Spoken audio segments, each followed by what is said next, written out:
She's just an innocent bystander. So what's new? Tell him I won't do it.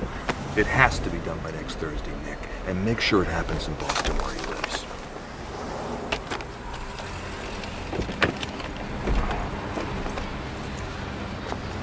I'll see you in London on Saturday. We'll have a pint to celebrate. The white zone for immediate local. No problem. Do not leave your car.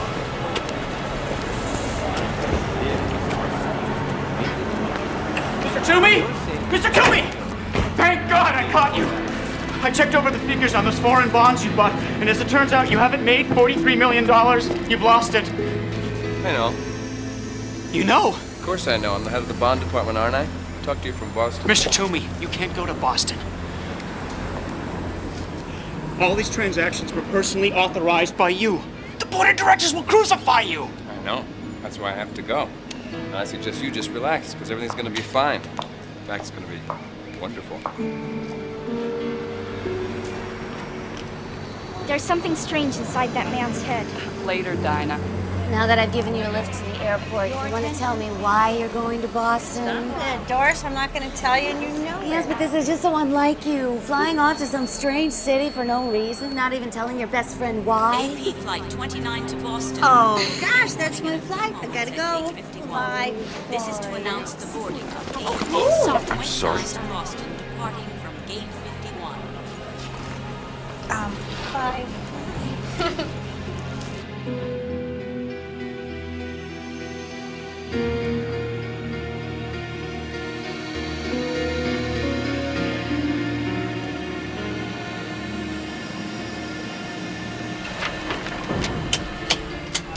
Oh, damn, these gauges, they don't tell us anything. That pressure leak could have been anywhere. Don't worry about it. It's the engineer's problem now. How can I not worry about it? You know what a pressure blowout can do. We were all damn near human pate. Oh, man. Maybe I've been doing this for too long.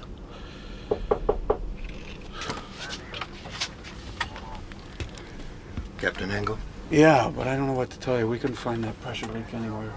This isn't about the leak, Captain. Could I talk to you outside, please? Why? What's wrong? Outside, please.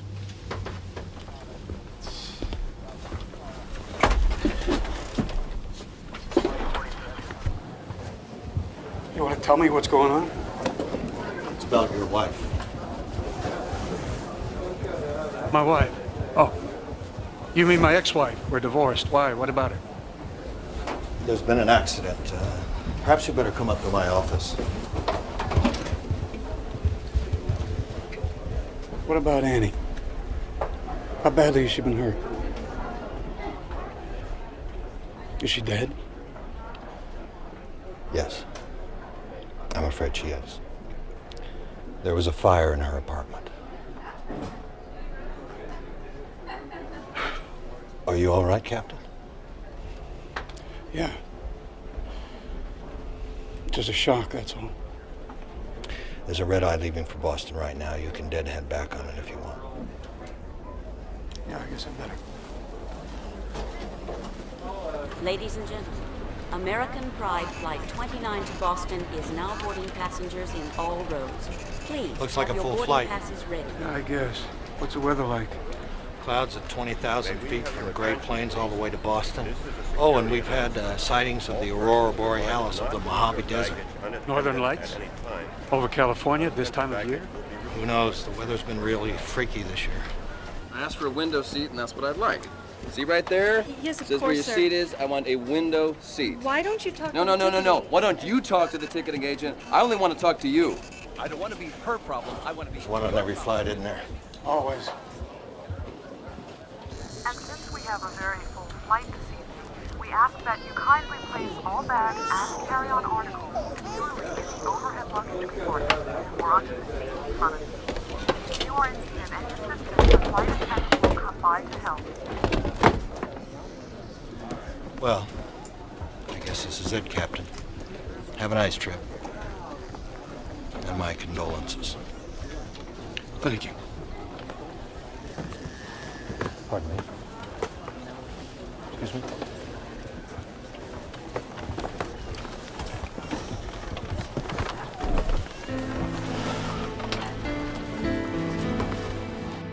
Roger, American Pride 29, you're clear for takeoff. Have a good flight to Boston.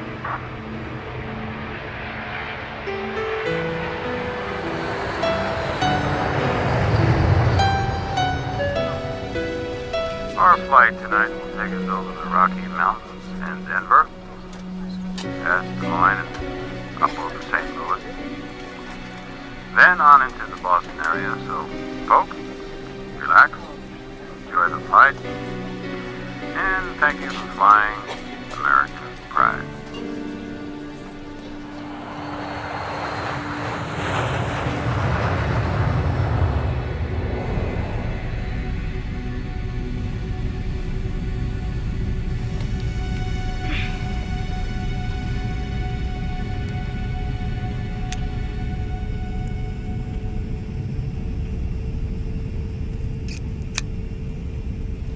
Aunt Vicky, could I have a glass of water, please? Aunt Vicky? Aunt Vicky?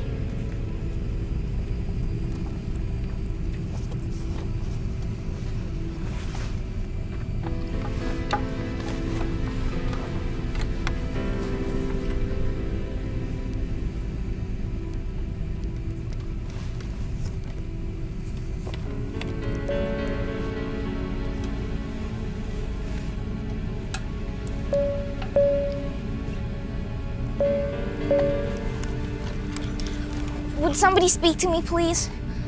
I'm sorry, but my aunt's gone, and I'm blind.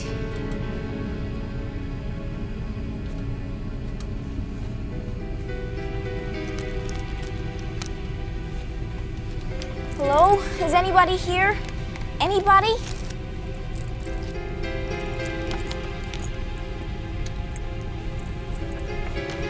Dear God, please let someone be here. Anyone know?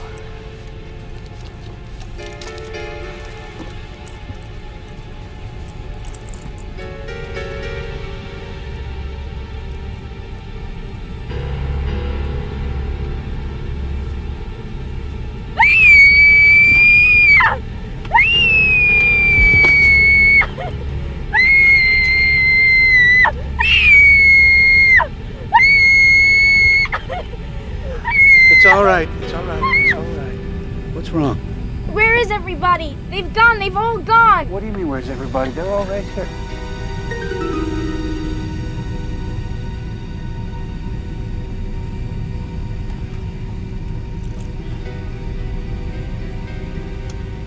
What happened?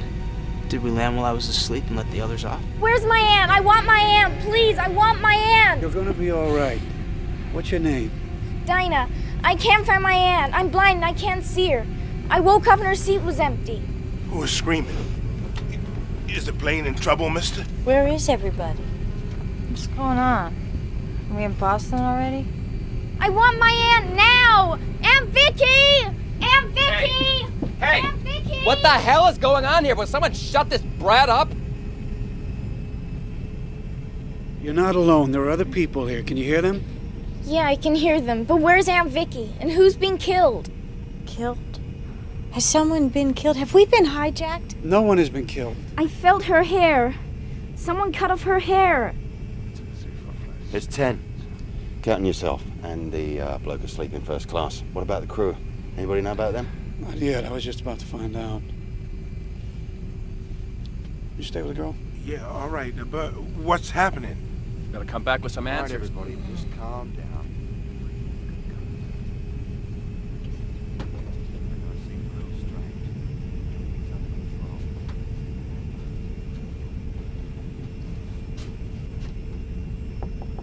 Hello, you guys. Open up. Hello. So what do you think happened? Do you think the plane landed and let the other passengers off? I don't know. I was asleep. You're a teacher, aren't you? That's right, sweetie, the 5th grade. How'd you know that? It's in your voice. Miss Lee, my teacher at the blind school, sounds just like you. Well, if you'll excuse me, I think I'm going forward to join our friend. I want to know what is going on here, and I want to know right now. Oh, nor am I a bit surprised.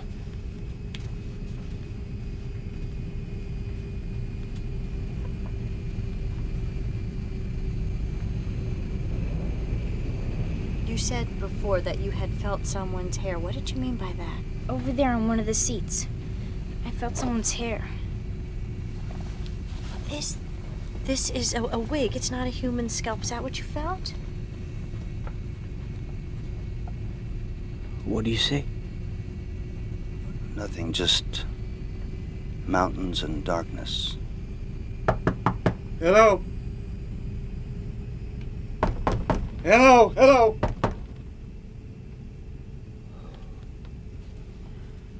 What's wrong? Flight crew disappeared with everybody else? Yeah, no, I don't know. They're not answering my calls and the door's locked from the inside. I was afraid of that. Sorry to get your wind up. Nick Hopewell.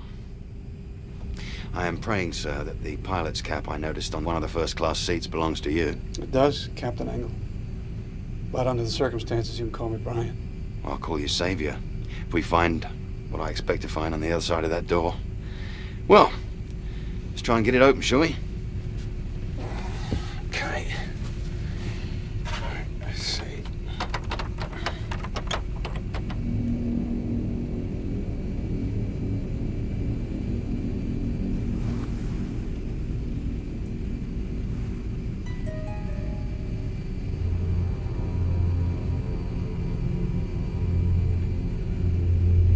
How could someone disappear and leave their hairpiece behind? It's quite a mystery, don't you think?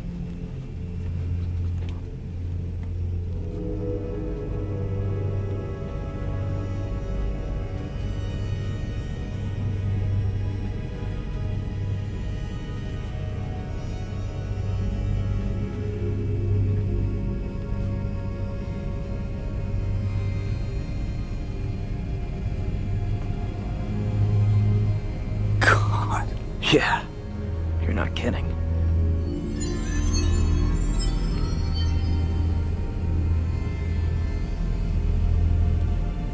Somebody's bridge work. I was afraid of that.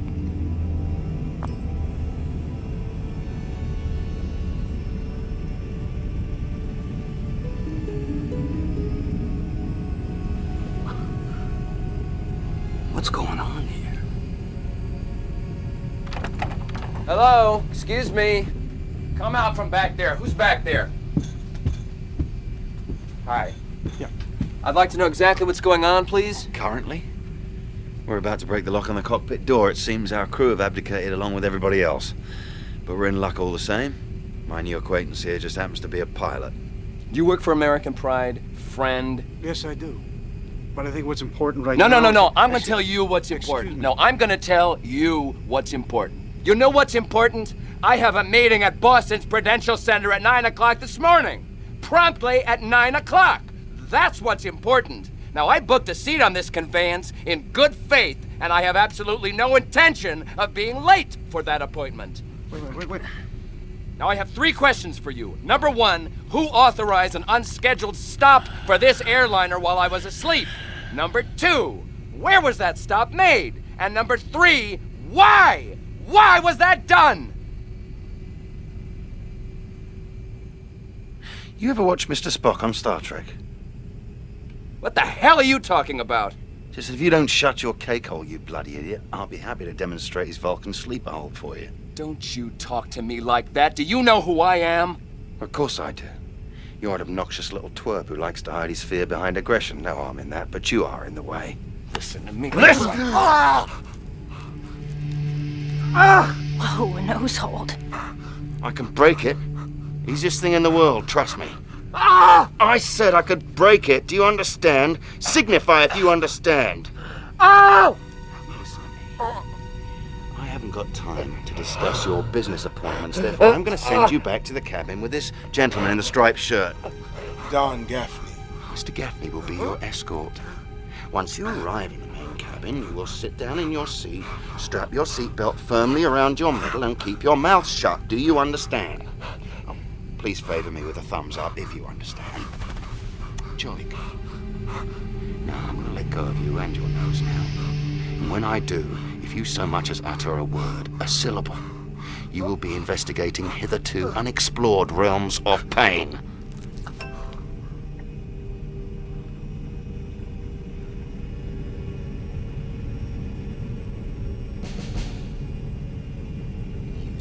I wouldn't, mister.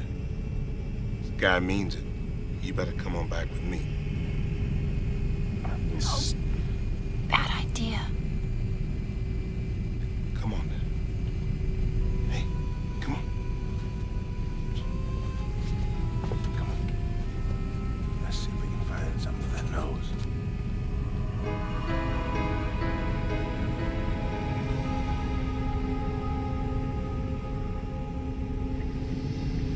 Right then. Let's get the cockpit door open, shall we?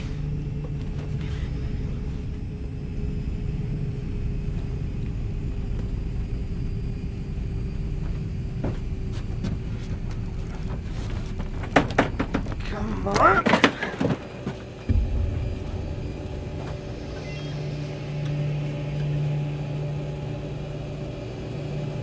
Whoa. No one's driving the plane.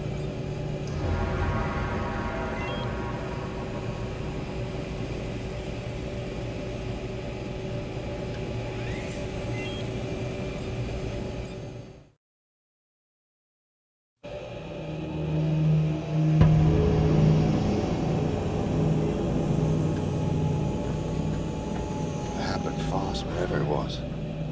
Look there. I mean, look here. If you want watches, you can take your pick. There are tons of them back in the main cabin. Oh, there indeed. Watches, jewelry, and glasses. Also purses, but the weirdest thing is there's stuff that we're pretty sure came from inside of people. Like surgical pins, pacemakers. You know, I've been going on roughly the same assumption as our rude friend, the one I used the nose lock on, that the plane had landed somewhere for some reason, and then most of the passengers and crew were somehow offloaded, and then... No, there couldn't have been a takeoff while we were sleeping. Well, you can fly that plane on automatic, but you need a human being to take one up or land it. So where are the passengers and crew then? I don't know. But I plan on finding out. Want to hand me that paper, please? Well, the altitude is right. 37,000 feet. We're on course. What are you doing? Figuring out our closest major airport.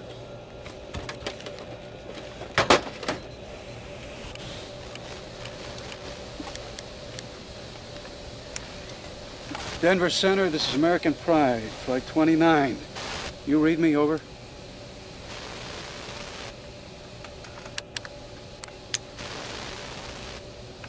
Denver Center, come in please, this is American Pride, flight 29. We have a problem.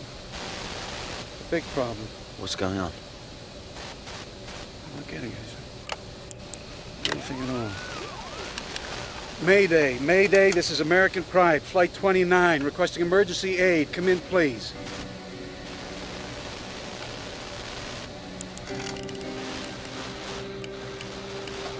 Unicom, this is American Pride, flight 29, requesting immediate radio contact. Over. Denver, come in. Come in, please. This is AP, flight 29. You answer me, damn it. Easy, mate. That dog won't bark either. What do they do down there? Have a nuclear war? Look, easy. Tell me what you mean. The dog won't bark. I mean, Denver Control, that dog. I mean, FAA Emergency, that dog. Unicom, which gives advisories at small airports, that dog too. This is a medium shortwave, man. People should be jumping all over this like frogs on a hot sidewalk. But I'm not even picking up static. The VOR beacon out of Denver, that's not working either. What does that mean?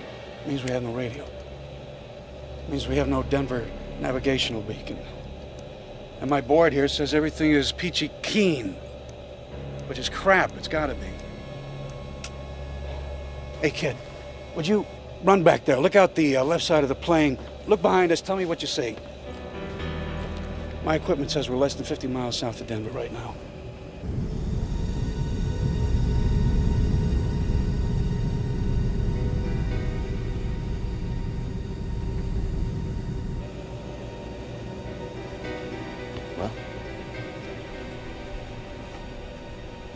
There's nothing out there. Nothing at all.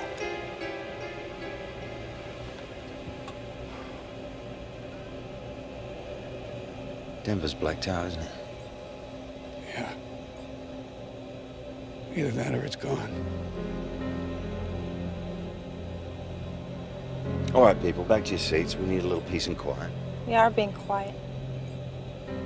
Now, come on, my young friends. Let's go sit in the back. The captain has a lot of work to do.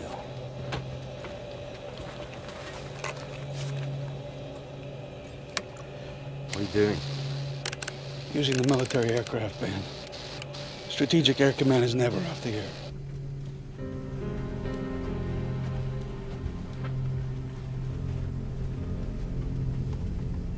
What's going on?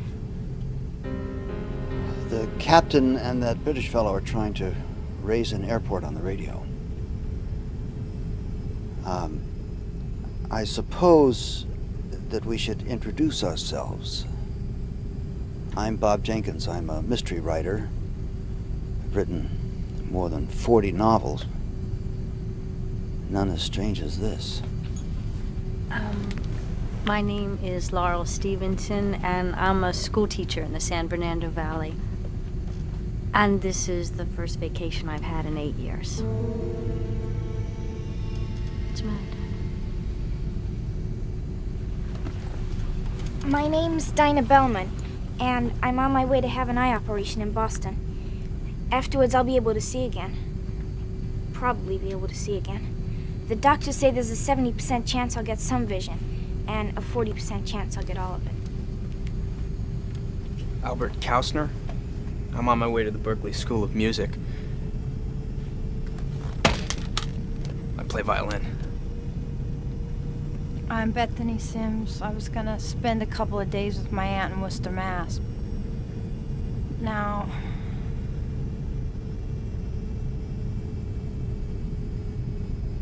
And you, sir, what's your name?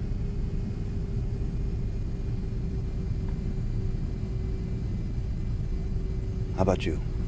What's your name? I'm Don Gaffney. And what do you do? I'm a tool and die worker for Hughes Aircraft. I'm on my way to Boston to visit my first granddaughter. Okay, at least we've met. That leaves us with the $64,000 question. Where did everybody go, and why didn't we go with them?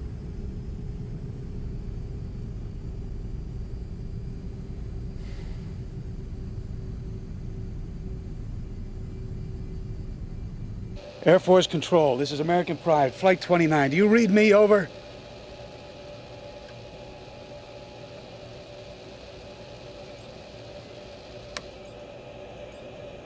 That dog won't bark either.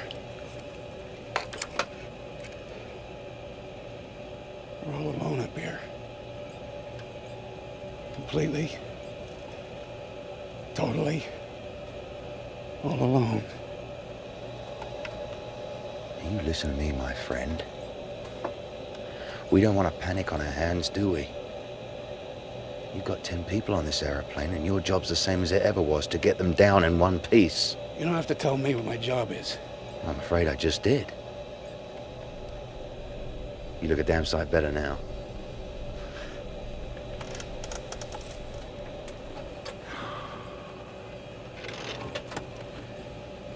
What do you do for a living, Nick? And don't tell me you're an accountant.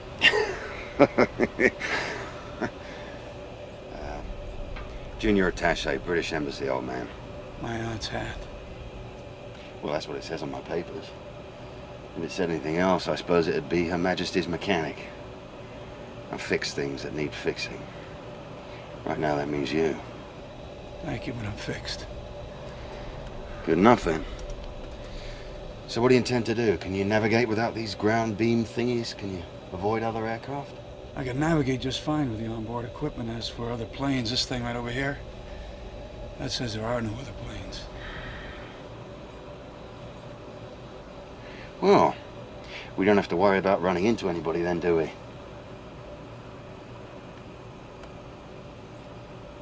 So what do we do now? On to Boston? Logan, at dawn. One of the busiest airports in the world with no idea what's going on in the country below us? No way. No, we're heading to Bangor, Maine. And I think it's time to tell the passengers. The few that are left, anyway. Could one of you gentlemen kindly tell me what's happened to all the service personnel? I've had a lovely nap. But where did everybody go? But it doesn't make any sense. Where'd everybody go?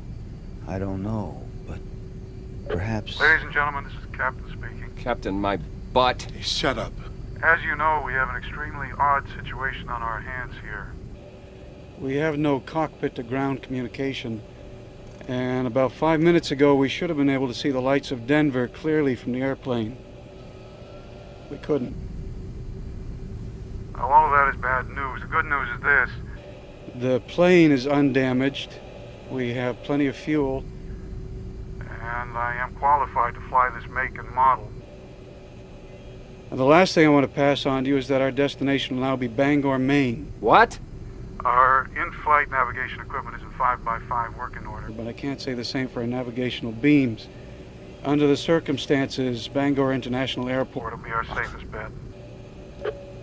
I have an important business meeting in Boston this morning at 9 o'clock, and I forbid you to fly us into some whistle-stop Maine airport! Do you hear me? Would you please be quiet? You're scaring the little girl. Scaring the little girl? Scaring the little girl! Lady! We're diverting to some tin pod airport in the middle of nowhere! I've got better things to think about than scaring the little girl! Why don't you just sit down and shut up, or I'm gonna pop you one! I don't think you could do it alone, bud. He won't have to. I'll take a swing at you myself if you don't shut up. I'm real scared now. I'll help them if you don't stop it, mister. I really will.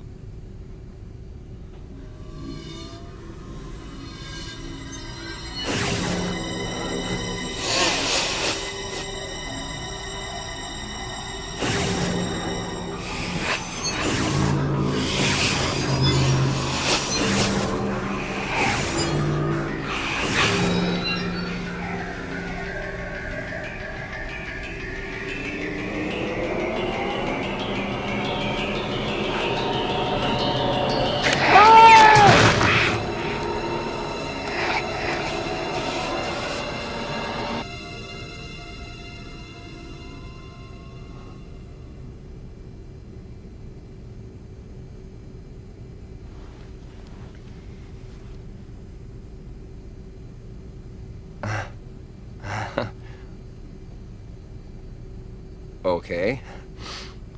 Okay, fine. You're all against me? That's fine. That's fine.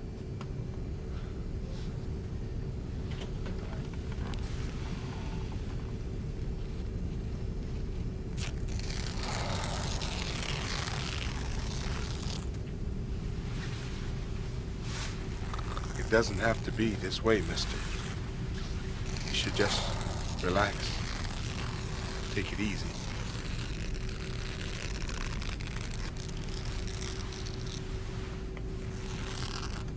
Anyone here know how to work this little oven up in the galley?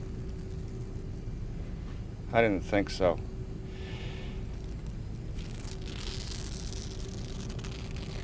That man was just upset, you know. He's better now. We all look like monsters to him. I'm sure we don't. Now, what made you say that? I hear things sometimes. People's thoughts. I always have. But just now, for the first time, I saw what that man was seeing. It was dark and fuzzy, but I still saw. Sweetie, that's just your imagination, that's all. That's what my aunt used to say, too. But it's not. Why don't you get some sleep? You'll feel a whole lot better. No, I won't. Besides, I was asleep, and now I'm all slept out.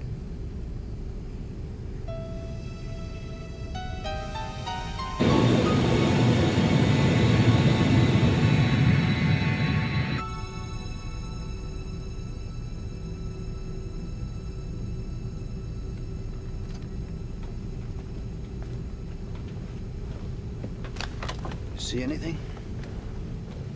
I didn't think so. May I ask you something? Did you happen to hear anything the little girl said earlier? No. Well, she was telling Miss Stevenson that she didn't think she could go to sleep because she had already been asleep. I also had been asleep. What about you, dear boy?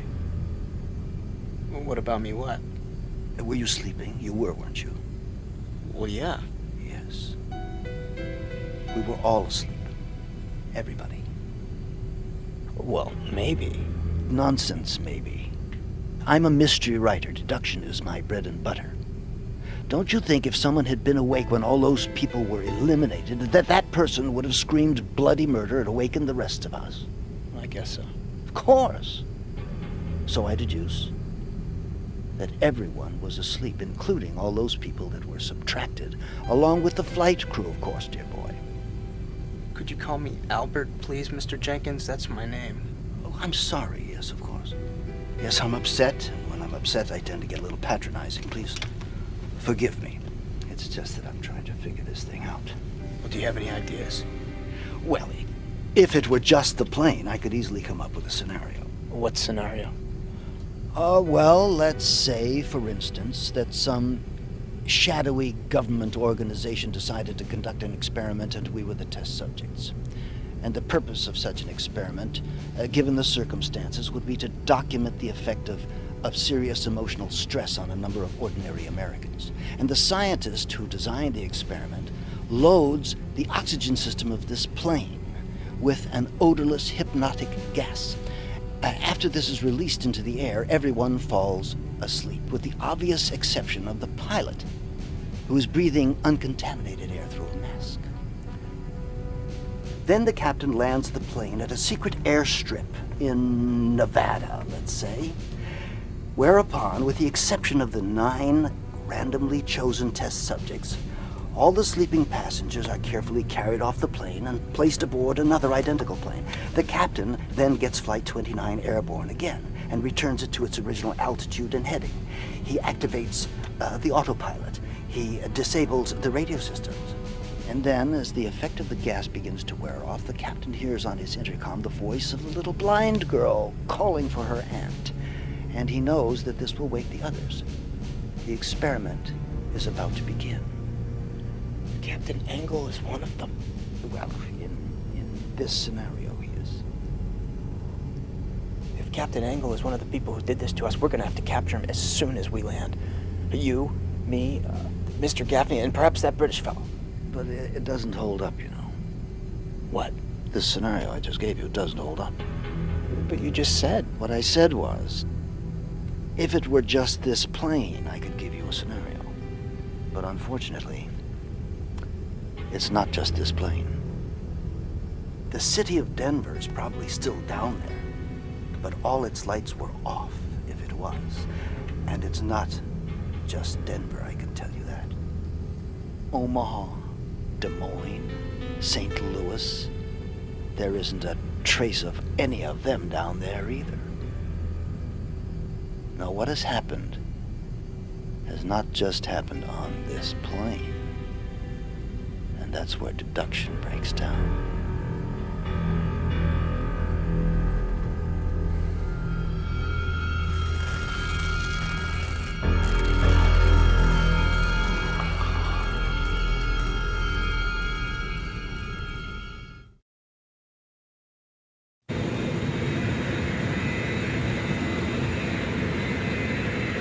St. Louis Center, come in, please. This is American Pride, 29 Heavy.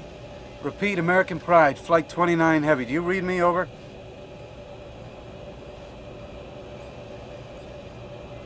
Nothing anywhere. Not on the ground or in the air. It's like the entire country has suddenly ceased to exist. I don't suppose you ever read science fiction, do you? Well, I was crazy about it as a kid. You? Yeah, till I was 18 or so. I've been sitting here running all these old stories through my head. You know, time warps, space warps, alien raiding parties. I mean, we really don't know if there's anything left down there, do we? Not with all this cloud cover. No, we don't. No, and it might hold all the way to Bangor. With air traffic control out of commission, there's no way of knowing. Suppose you just took us down for a little look-see. No, too dangerous. With no ATC and no other planes to talk to. You can laugh at me if you want. I'm not laughing, matey. I'm far from laughing. Well, suppose we have slipped into another dimension, like in a science fiction story. How do we know what's down there? I mean, this Earth could have the Rockies in upstate New York.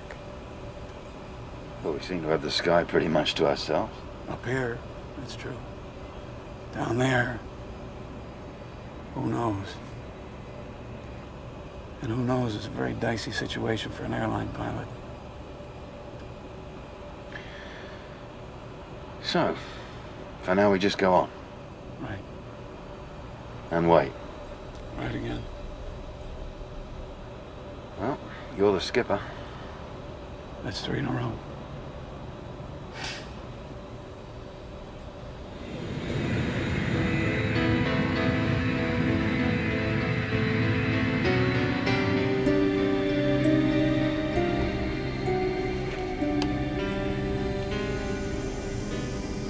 What do you see?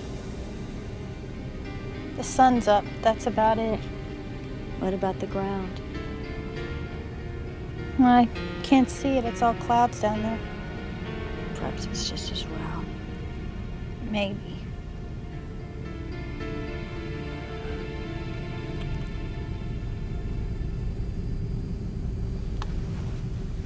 Feeling better? A little. I don't mean to pry. But What? You can ask me what you want. why did you lie about why you were going to Boston? How did you know I lied? I could hear it in your voice. I can hear lots of things. Maybe because I'm blind. I don't know, but I know you don't lie. Otherwise, I wouldn't have heard the difference. I was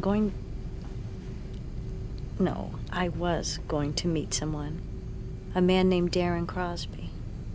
How did you come to know him? Well, that's the embarrassing part, and that's why I lied. I've never actually met him before. We started corresponding through a personal ad in a magazine, and I liked him. I mean, I liked what he wrote and what he looked like in his picture. So I agreed to fly to Boston to meet him. That's strange, isn't it? To fly all the way across the country to see someone you've never even met before. Yeah. But I just realized it didn't have anything to do with Mr. Crosby. It was really about me. I didn't want to play it safe anymore. I was trying to break out of the confines of my life and have an adventure. Well, I guess I got more of an adventure than I bargained for.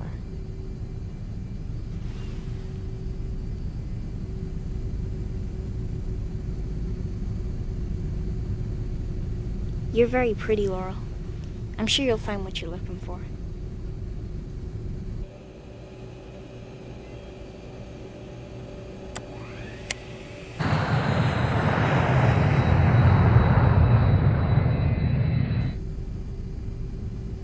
Do you gonna be all right.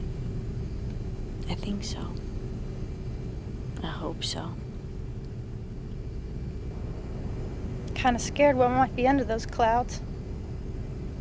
Then I was scared anyway about Boston.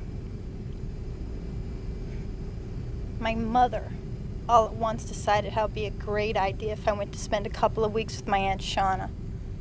I think the idea was for me to get off the plane and then Shauna pulls a string on me. What string?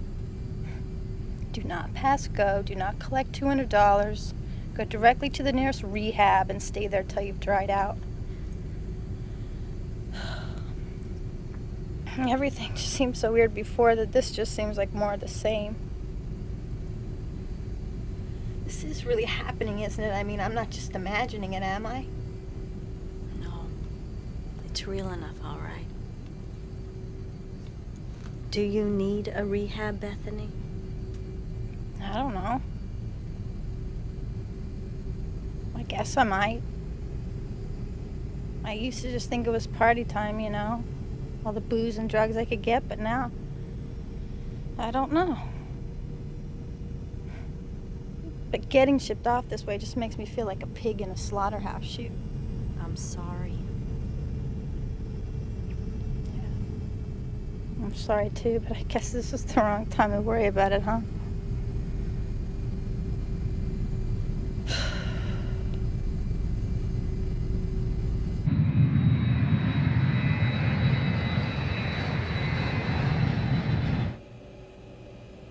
Well,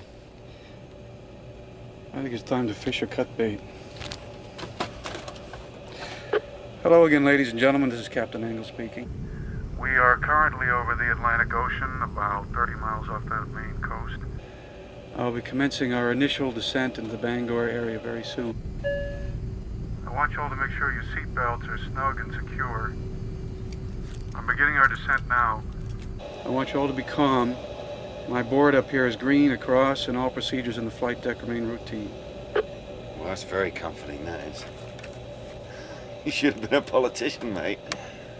Well, I doubt they're feeling very comfortable right now. I know I'm not. 30,000 feet, still descending. I don't mind telling you, Brian, I'm scared stiff. Part of me wants to grab you and make you take us back up again. Well, it wouldn't do any good. We can't stay up here forever. I realize that. And I'm still afraid of what's under these clouds. Or not under them. Well, we'll find out together.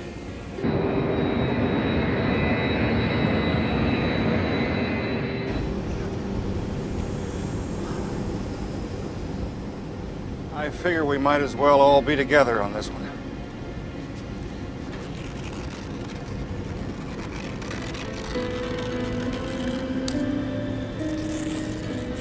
Do you mind stopping that? It's driving me crazy.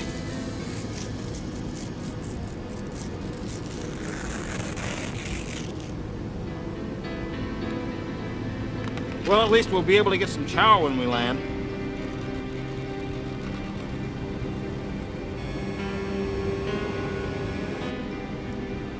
You know something, Dinah? What? I really don't want to go down there. I mean, I really don't. Well, if it'll make you feel any better, you're not the only one. I'm scared. I mean, very scared. I think I'm gonna pass out.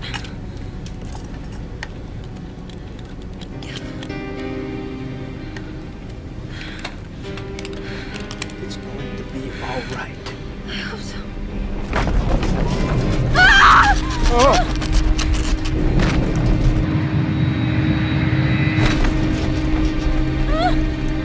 This is just ordinary. Ordinary turbulence, folks. Most of you have been through this Before, so Just remain calm.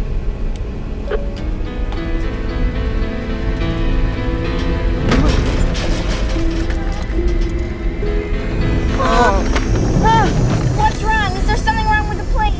Are we gonna crash? No, I don't think so, sweetie. I hope not. Is it gonna be all right? Is really gonna be all right? I hope so, honey. I hope so. God help us all.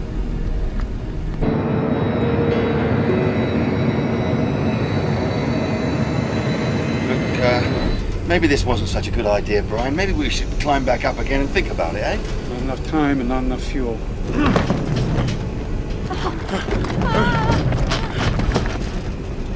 Hang on. Going in.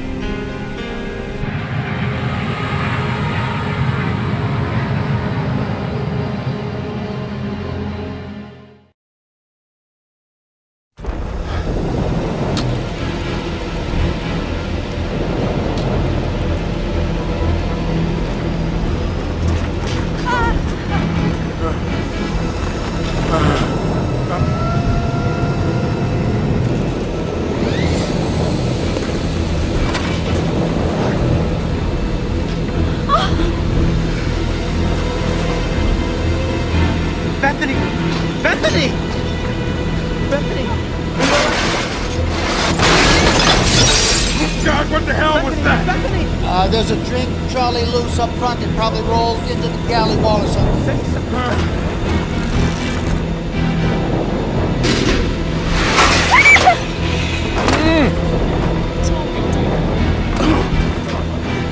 Please, I don't want to die. I just don't want to die.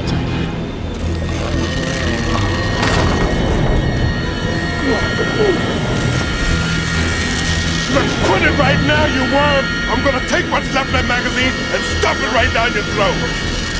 Try it, you little jackass.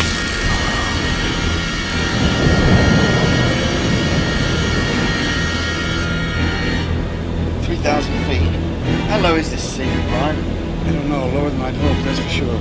Oh, that makes me feel a lot better. I'll take us down to 500 feet. And if we still haven't broken through the cloud cover, I'll take us back up again. We'll fly down to Portland.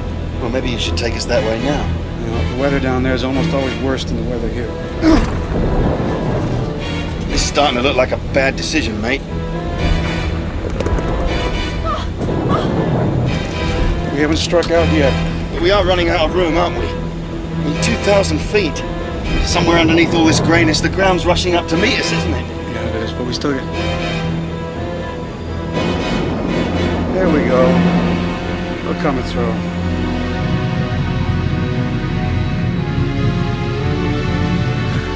It's all right. It's all right.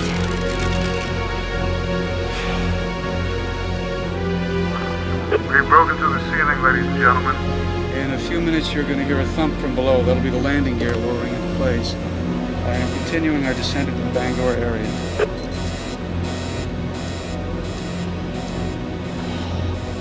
Wish me luck, Nick. Oh, I do, matey. I do.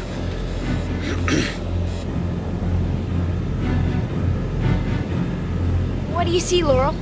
We're over land. I see a field and a forest and what looks like a pond. It's there, Dinah. It's all there. I'm sorry, miss, but you're completely wrong.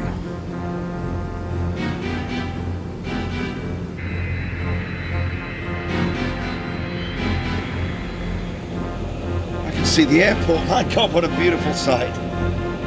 Buckle up, coming in. Bangor Tower, this is AP, Flight 29, heavy.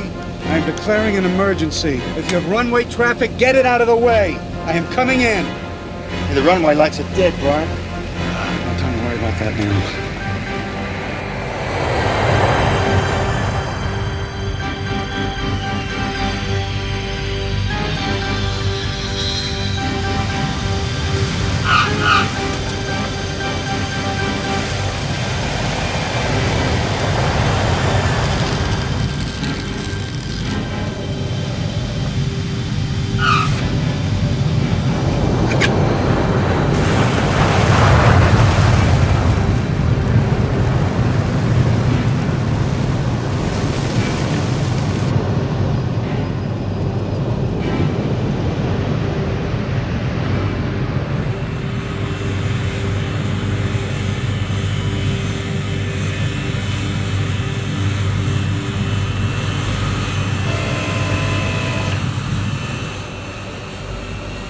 Routine landings.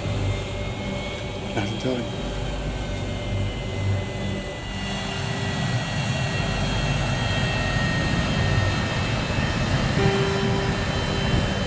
Ladies and gentlemen, welcome to Bangor.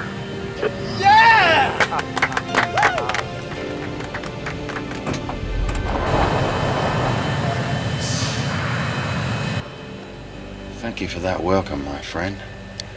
My deep appreciation stems from the fact that it appears you're the only one who's going to extend one.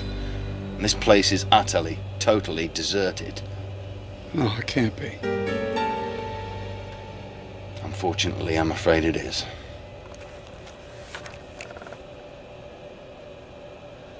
So what do we do now, Brian? We get out of the plane. And we see what's what. After you, Squire.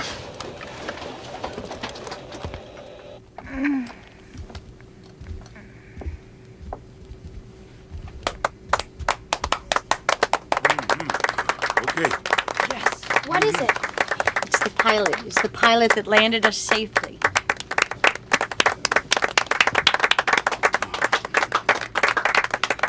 Ladies and gentlemen, I assure you it was a very routine landing. Aw, shucks, ma'am, it weren't nothing. You made it down alive? That's great. If I could just have your attention. I know you've all looked out the windows, so you know as much as I do. Not only have the passengers and the crew on this flight disappeared, but it now appears that the people on the ground have disappeared as well.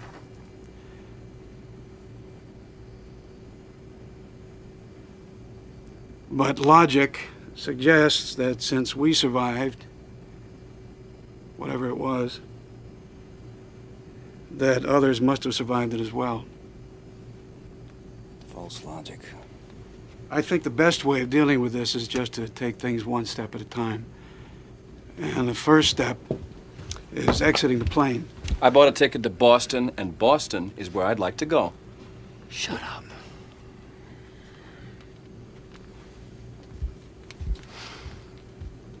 We're going to have to use the emergency slide, so I want to review the procedures with you. Now listen carefully, and then form a single file line behind me.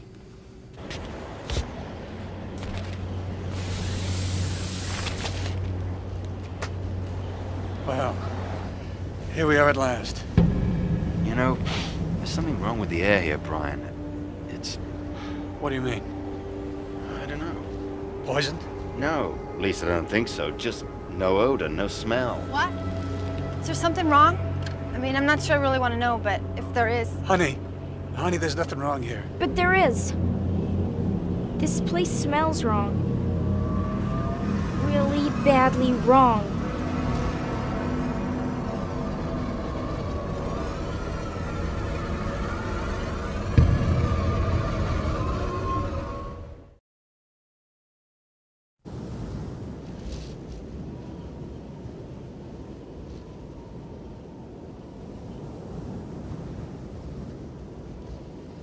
Honey, we have to investigate.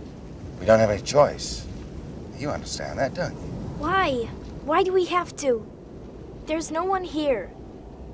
Well, we really won't know that until we check, will we? I know already. Listen. There's nothing to smell and nothing to hear. No birds singing. No motors revving, no nothing.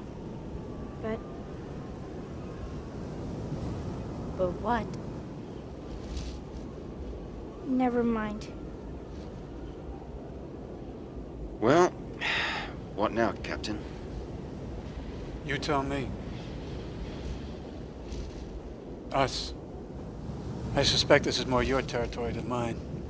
You realize I can turn you in for this, don't you?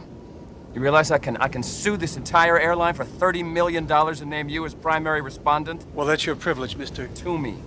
Craig Toomey. Mr. Toomey. Mr. Toomey, are you aware of what has happened to us? There are no excuses. Mr. Toomey? Just terrible.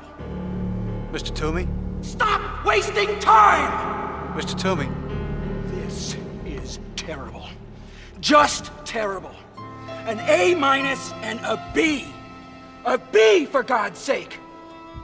What, you gonna dig ditches for the rest of your life? But Daddy, There are no excuses. Look at this. That's a B. That stands for bum. What happens to lazy bums who lie down on the job, Craig? The Langoliers get them? They do more than get them. They get them and they eat them.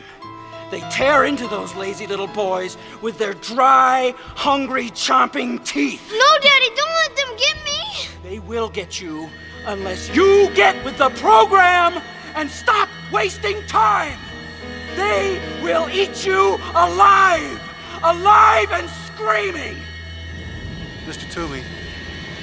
Mr. Toomey? Stop wasting time, Craig. Mr. Toomey, are you listening to me? Of course I'm listening to you, and I know what happened to everybody here, these stupid, lazy people. The Langoliers got them. Pardon me?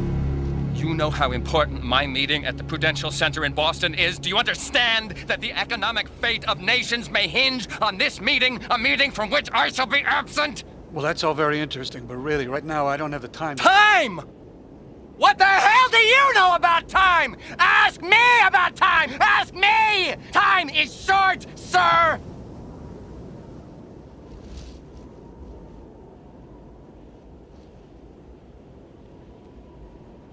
What do you reckon the best way is inside the terminal, Brian? Well, I guess it would be through the luggage conveyor.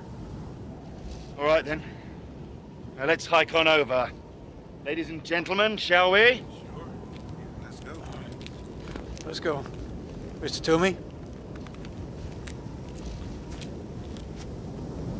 Let's keep together, please. Why don't we see if we can get something? You see the opening there? That's what we're going through. If there's a restroom.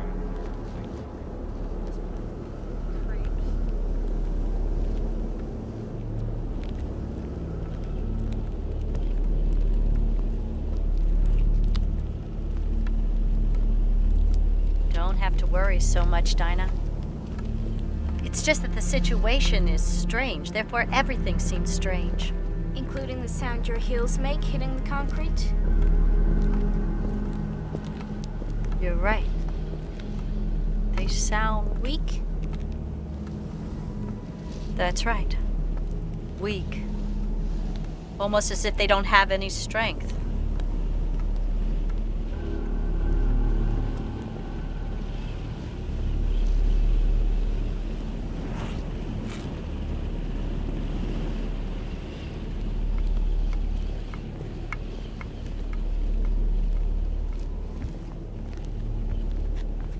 Coast clear.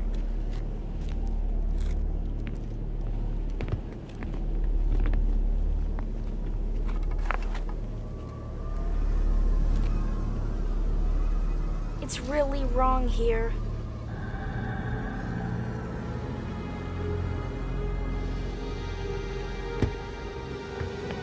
Watch your head going through here. That's it. Yeah, just wait for me to get in there.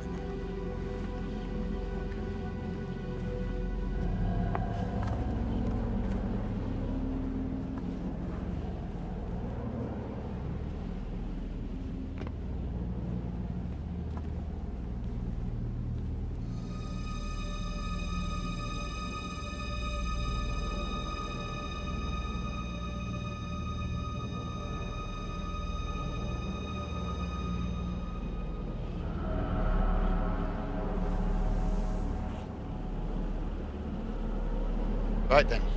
Let's try the telephone, shall we?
what? I scare you?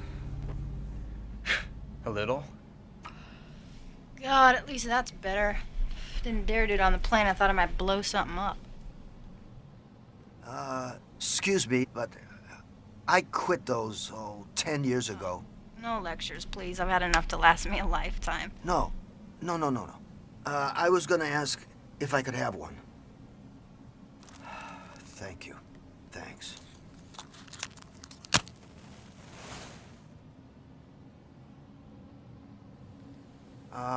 Albert. What? God, you have been away.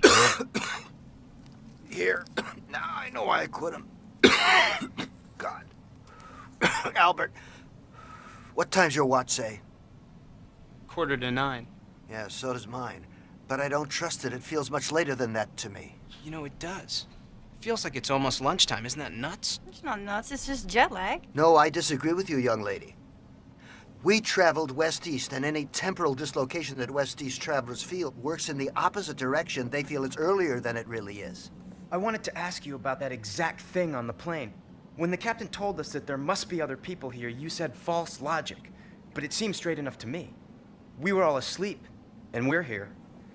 And if this happened at 4:07 Bangor time, well, then almost everybody in town must have been asleep.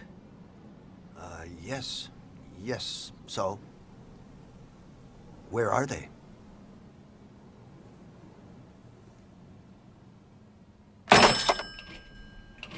It's a washout. They're all dead. No dial tone, no operator, nothing. You can have the sound of no phones ringing to that of no dogs barking, Brian. So what do we do now? Let's go upstairs. That's where the restaurant must be. You know, you got a one-track mind, mister. In the first place, my name is Rudy Warwick, not Mr. Sorry. And second, people think better when their stomachs are full. It's a law of nature. I agree with Mr. Warwick. I think we could all use something to eat. Yeah, why not? I'm starting to feel like Robinson bloody Crusoe anyway.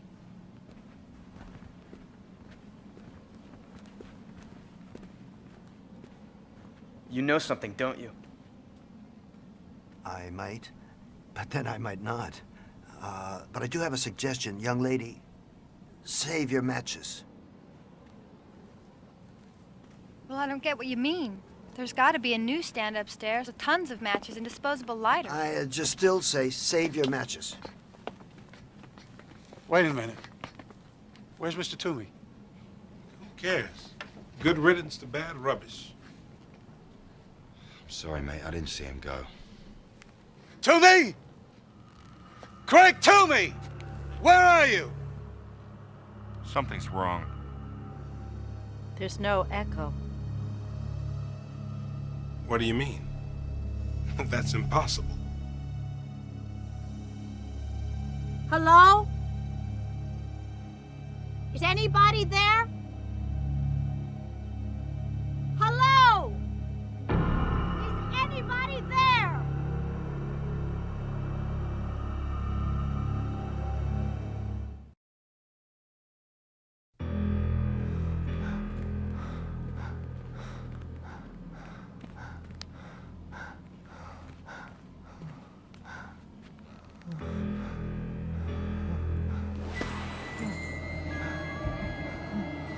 They're coming, son.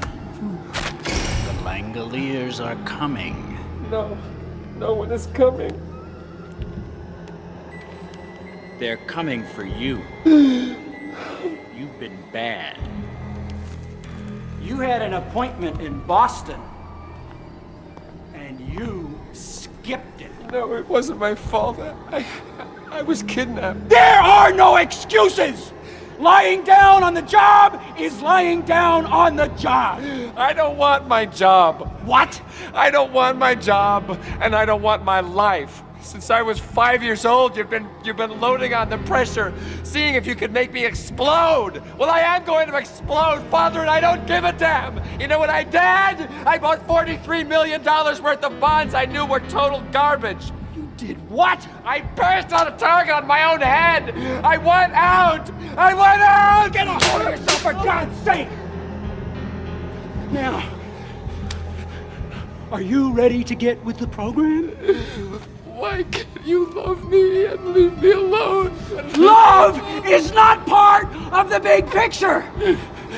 Now, are you gonna look at the big picture, or do I have to let them have you? No, they don't even exist. They exist. No. They were here and they'll be back. They'll be back for you, you lazy sack of dirt! What can I do? What can I do? What can I do? What can I do? You do whatever you have to do, and you get to Boston! Because if you don't, Craigie Waggy, they are gonna chew the eyes right out of your head. Daddy, no, make them go away! Make them go away, please! Just make them go away! Make them go away! Okay? Okay? To me! Craig, to me!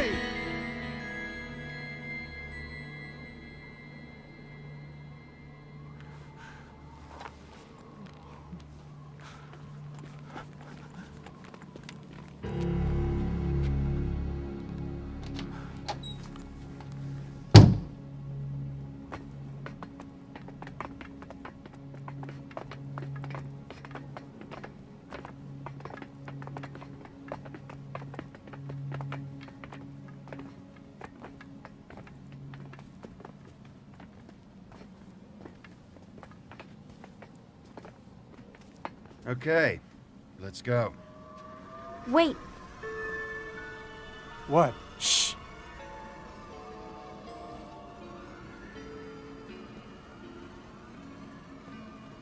There. There, I feel the light.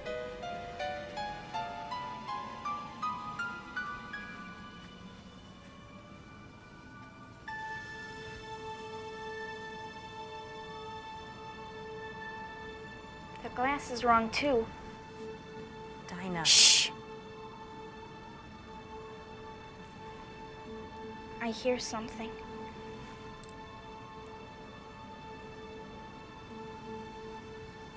There's nothing out there. Dinah, it's your imagination, that's all.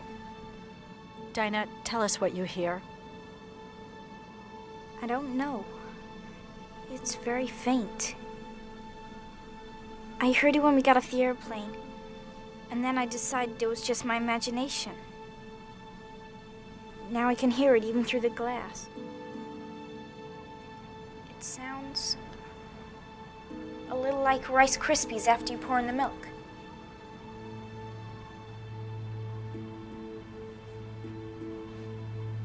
You hear anything? Bloody thing. Mind you, she is blind. I mean, she's used to making her ears do double duty. I think it's hysteria. Do you hear anything? Not a bloody thing. Mind you, she's blind. She's used to making her ears do double duty. I think it's hysteria. Dinah, what are you talking about? I was talking to Nick. And she heard us from over there by the window. You've got great ears, hon. I hear what I hear. And I hear something out there. In that direction. And it's awful. A really terrible, scary sound. If you could just tell us what it was, miss, it would really help. I don't know. But I know it's closer than it was. We have to get out of here and soon. Because something's coming. There's something making that horrible serial noise. Dinah, the plane we came in on is almost out of fuel. Then you have to put some more in it! It's coming! Don't you understand? It's coming! And if we haven't gone by the time it gets here, we're all going to die!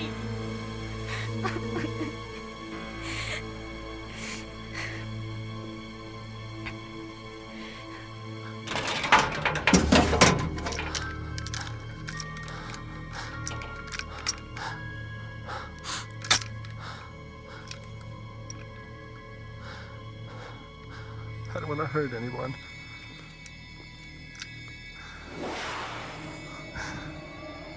Don't forget, Craigie Waggy.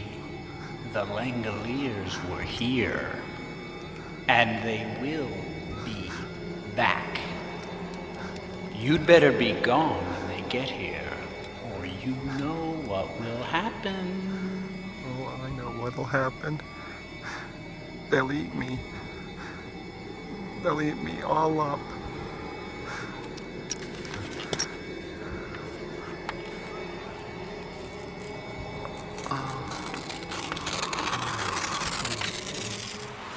Well, look, this is an airport. There must be other planes with fuel in them. If we find one, can you fly it? Yes. There's just one little problem. Where exactly should we go? Away. Away from that sound. Is it closer now than when you first heard it, Dinah? I don't know. I think it's still far, but I can't be sure. Then I think we should do what Mr. Warwick has suggested. Let's find the restaurant, have a bite to eat, and then we can figure out what's going to happen next. Who elected him leader of the group? We better go along. I think he really knows his stuff. What kind of stuff? I don't know exactly, but... well, I think it's worth finding out. Well, come on. Right. I'm starving. Let's see what they got.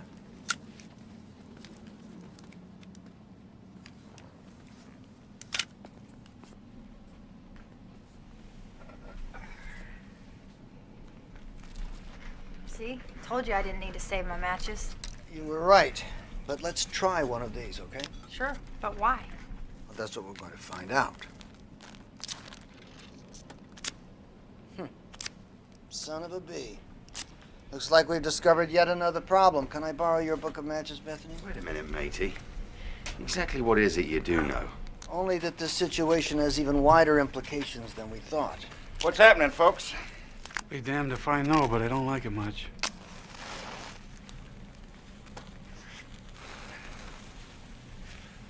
Huh. Even that's more than I expected. All right, tell us about it. I know you... It's spoiled. Damn, I hate that. Spoiled? No. No, I doubt that. Well, you can tell from the clocks that the power in the cold case must have gone out less than 5 hours ago. You don't think it's spoiled? You try it.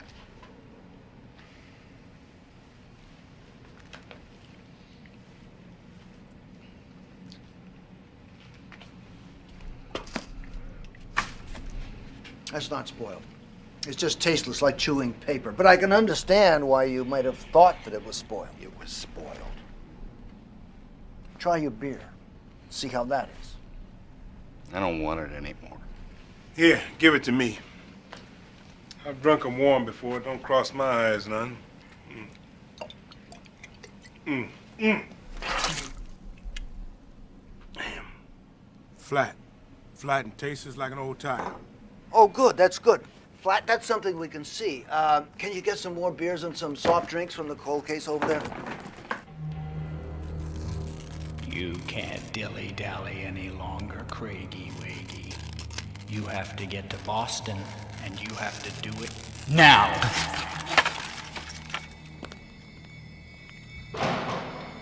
Shoot you, but I will if I have to. I don't want to shoot you, but I will if I have to. Yes, I will.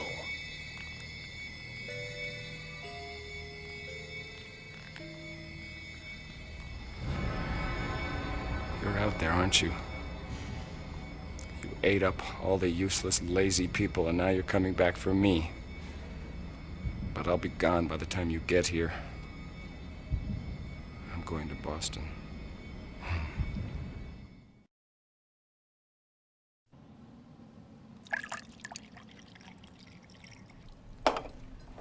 So we're all agreed.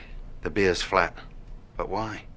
Well, I have an idea, but before I say anything else, I'd like you all to look around this place very carefully and see if you can tell me what's different about in here than on the plane.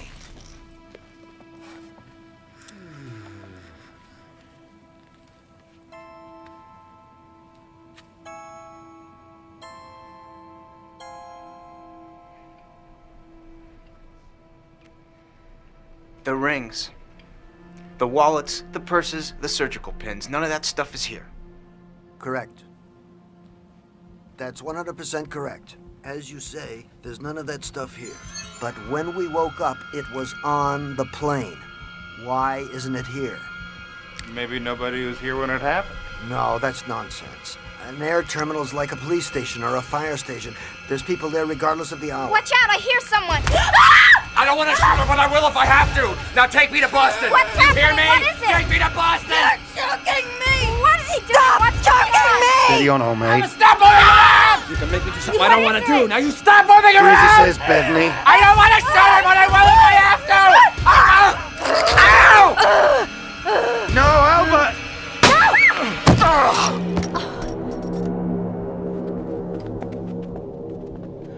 I think I've been shot. Albert! It's all right, Albert. Albert? Albert, you all right? Kid, you all right? How bad am I hit? Were you able to stop the bleeding? Oh, I think you'll live, old son. Here, souvenir for you. Found it on the floor. It must have hit you square in the chest and bounced off. I was thinking of the matches. I sort of thought it wouldn't fire at all. That was very brave, Albert, and very risky. God, what if I'd been wrong? You almost were. A little more pop, and Albert here would have had a bullet in his lung. Okay? All right. So here's what we do, Mr. I thought it was really brave. Would you pass me that rope? I mean, incredible. Something strong. It wasn't much. I don't want him moving at all. All right. Hold his hands for me. Say, I didn't kill that guy, did I? I hit him pretty hard. He's out like a light, but he's still alive. Oh, his pulse is strong and regular. He'll live. He'll just wake up with a bad headache. In the meantime, I think it might be wise to take a few precautions, don't you? Do you have to be so rough? Yes. If you want him safely secured, you do want him safely secured, don't you? All right. Just like one of Father John's Christmas turkeys. Neatly trussed. Now, where were we before we were so rudely interrupted? Let me up. Let me up. Let me up right now. Shut up! Stop it! Hey, what do you have to do that for? Now listen to me. You need waking up, fellows and girls, and I haven't got the time to do this gently. Dinah says something's coming towards us, rather nasty, at a rate of knots, and I, for one, believe her. Now, having a knowledge of what it is may not save our lives, but I'm bloody sure that a lack of it's going to put an end to us. And soon. Anybody disagree? Jolly good. Mr. Jenkins, pray continue. I'm sorry, but I write about these things. I just haven't taken part in them. Until now, that is. I think you're doing great, Mr. Jenkins. And I like listening to you, too. It makes me feel better. Oh, well, thank you. Thank you. That's very nice of you to say that, Dinah. I think I found a fallacy in our thinking, and it is this. We all assumed, as we began to grasp the dimensions of this event, that something had happened to the rest of the world. But the evidence doesn't bear that assumption out. What has happened to us. And us alone. I'm convinced that the world as we know it is ticking along as it always has. But it's we, the 10 survivors of Flight 29, who are lost. Please tell us what you know, Mr. Jenkins. I can't help but feeling that we're running out of time and fast. Yes, of course. There's no mess in here, but there's a mess on the plane. There's no electricity in here, but there's electricity on the plane. Neither of these are conclusive, of course, but then there's the matches. Bethany had her matches on the plane. They work fine. The matches in here, they just fizzle. The carbonated drinks are flat. The food is tasteless. The air is odorless. And sound fails to reverberate. Then we have a madman. He fires a gun, And the bullet travels mere inches and it has no force. Then, of course, there's the weather. What about it? Well, there's a strong wind blowing out there in heavy gusts. And yet there's a low cloud cover that doesn't move at all. It's frozen in place. I think the weather patterns are stopping, or they're running down like an old pocket watch. Which brings me right to the very hub of the matter. I said not 15 minutes ago that I felt it was lunchtime. Well, now I feel it's a lot later than that. I feel it's 3 o'clock, 4 o'clock in the afternoon.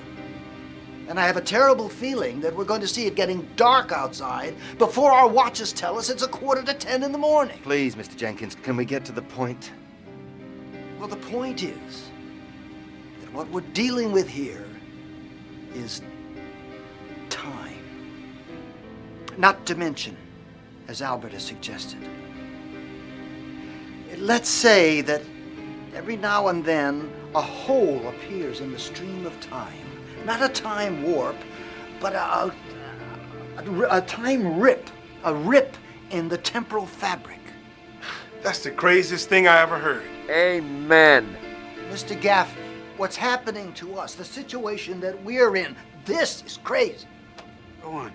Well, let's say that such a rip in the fabric of time does occur now and then. It would be similar to certain rare weather phenomenon that are reported, like upside-down tornadoes and circular rainbows and daytime starlight. The Aurora Borealis.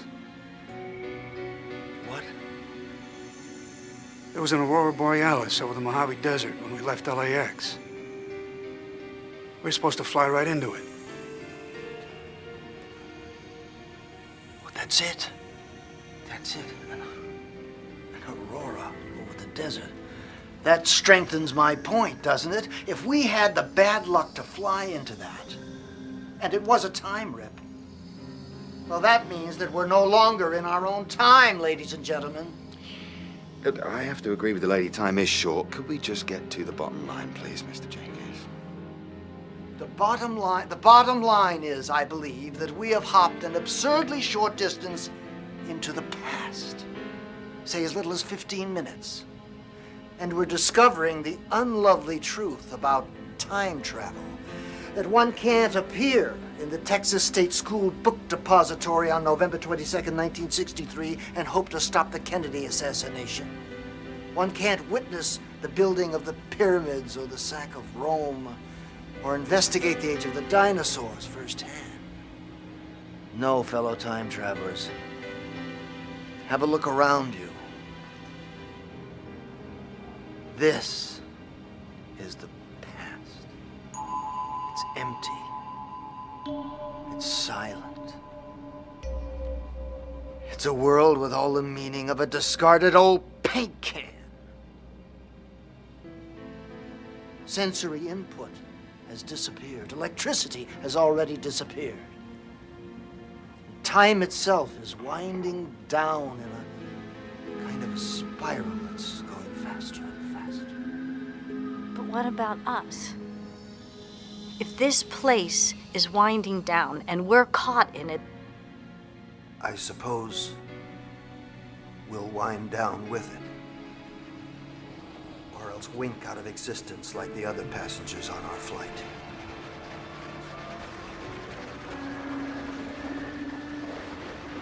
Mr. Jenkins, the sound I told you about before. I can hear it again. It's getting closer. Much, much closer.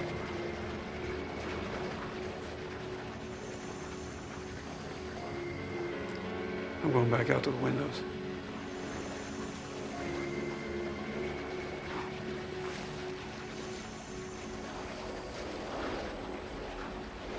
What about you two? You coming? we can hear it as well as we want to from here. Mind you stay away from Mr. Toomey. Stay away from Mr. Toomey.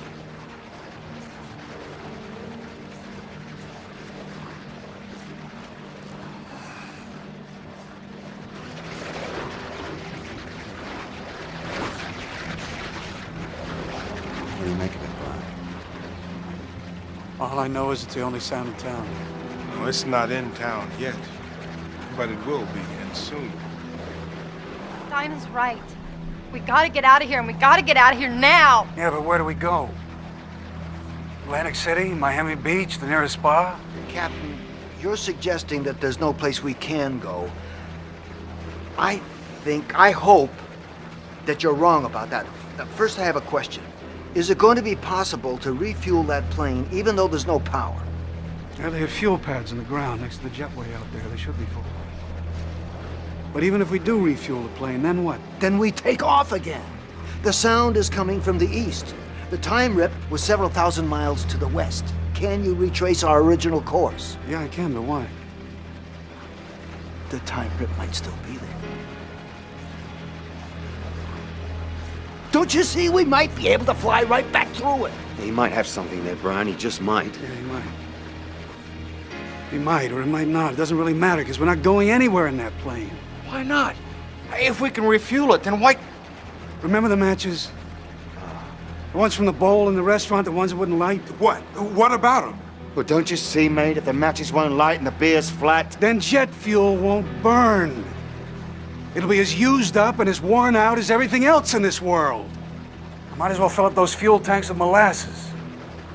You mean we're stuck here?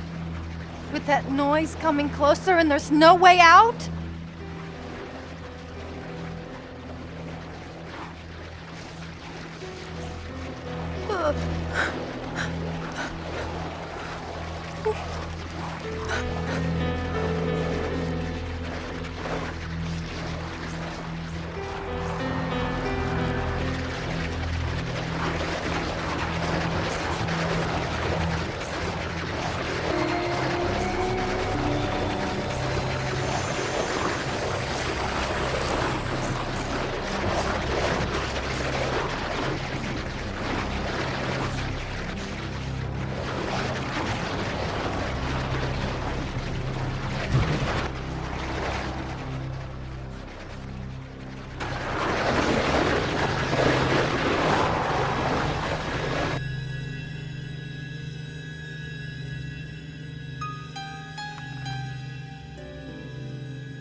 You mentioned Langoliers earlier, Mr. Toomey. What are those? Dinah, don't talk to him. Oh, don't worry. I wouldn't hurt the child. No more than I would have hurt that girl. I'm just frightened, that's all. Aren't you? Yes. But I don't take hostages and I don't try to shoot teenage boys when I'm frightened. Touché. What are the Langoliers, Mr. Toomey? Well...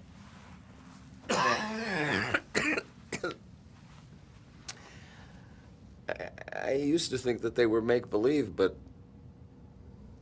I'm beginning to wonder because I hear it too. The sound. The sound's the Langoliers. Well, I don't know what else it could be. Tell me more about them. Well...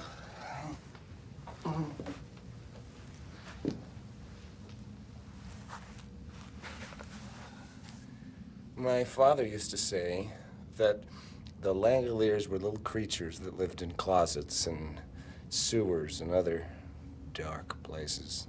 Like elves. No! No, not like elves. Nothing quite so pleasant, I'm afraid. He said that all they really were was hair and teeth and fast little legs. And oh, those little legs had to be fast so that they could catch up with all the bad little boys, no matter how quickly they scampered. Stop it. You're scaring her. No, he's not. I know make-believe when I hear it. I think what Laurel means is that I'm scaring her. Well, my dad said there were thousands of Langoliers. There had to be thousands of them, because there are millions of bad little boys and bad little girls scampering all over the world. Oh, my father loved that word, scampering. I think because it implies senseless, directionless, unproductive motion. Because the Langoliers, they run. They have purpose. In fact, you could say that the Langoliers are purpose personified. What did the kids do that was so bad the Langoliers had to run after them? Well, I'm glad you asked that question, Dinah. Because when my daddy said someone was bad, he meant that that person was lazy. And a lazy person couldn't be part of the big picture. Because in my house, you were either part of the big picture or you were lying down on the job. And if you were lying down on the job and you weren't part of the big picture, then the Langoliers would come and take you out of the picture, take you out of it altogether. He said you'd be lying in bed one night and you'd hear them coming towards you, crunching, jumping, smacking. Stop it! That's enough.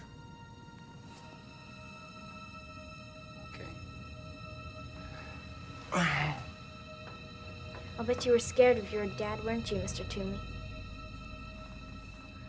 You and the cigar, little miss. I was terrified of him. Is he dead? Yeah. Was he lying down on the job? Did the Langoliers get him? Yes.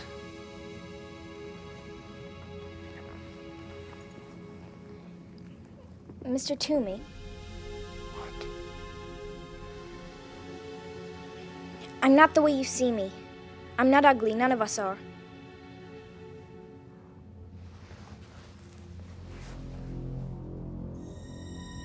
And just how do you know how I see you, little blind miss? You might be surprised.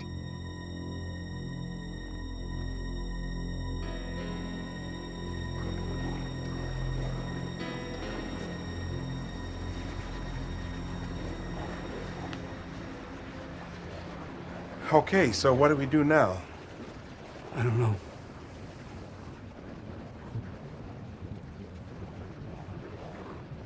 God, she looks beautiful, doesn't she? Yeah, especially compared to everything else around here. Brian, exactly how much fuel do we have left? Well, when we landed, I had less than 5,000 pounds. To get back to where this happened, I'd need at least 100,000.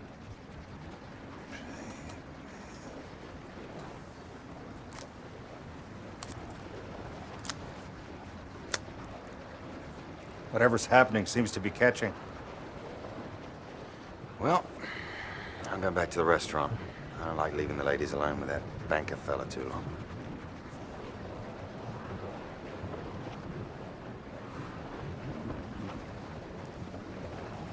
Come on. Oh, wait a minute.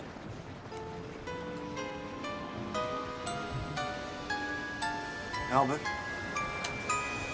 Albert, what is it? Captain Engel. Captain Engel, come here. I think I have the solution to our problem.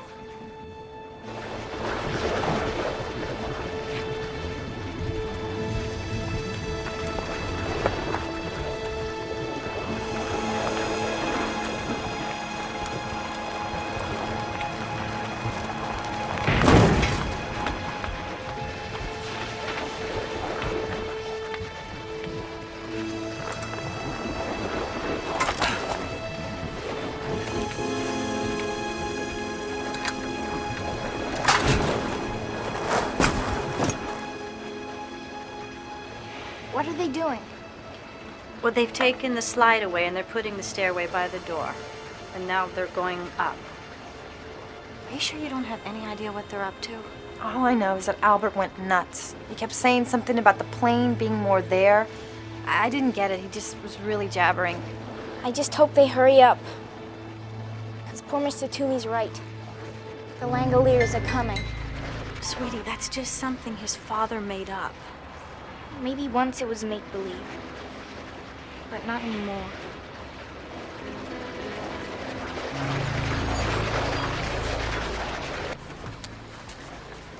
All right, Albert. On with the show. Exhibit A, the book of matches from the restaurant.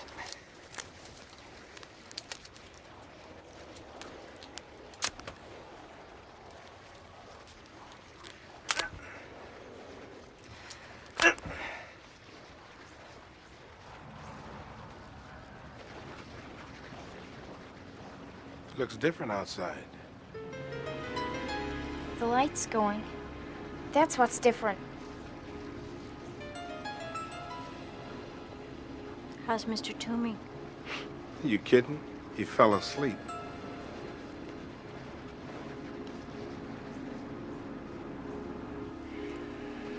I guess that's it. There's nothing more we can do out here. Now, wait a minute. I smelled something. I smelled sulfur. I did too. Try another one, Albert. You see? You see?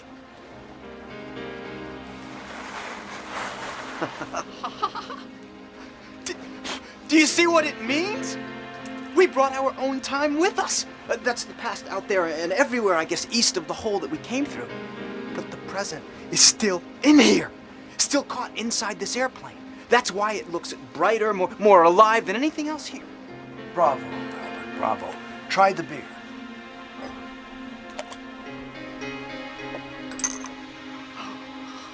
Smell. By God, it smells like beer.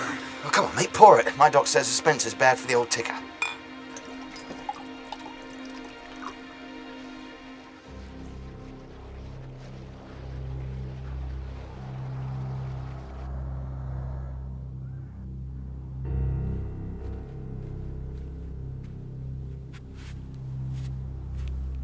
Hey, you awake?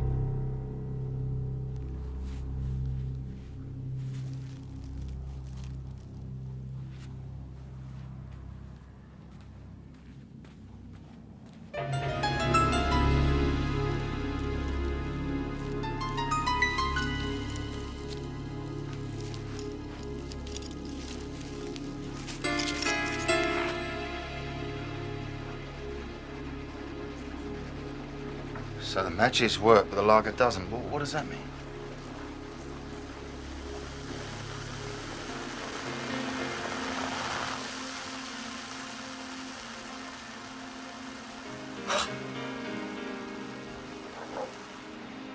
Apparently, it takes a moment for things to catch up.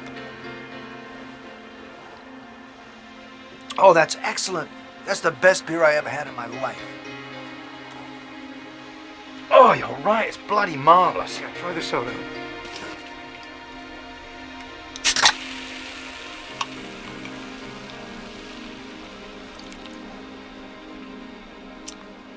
Gentlemen, the cola is very, very good today.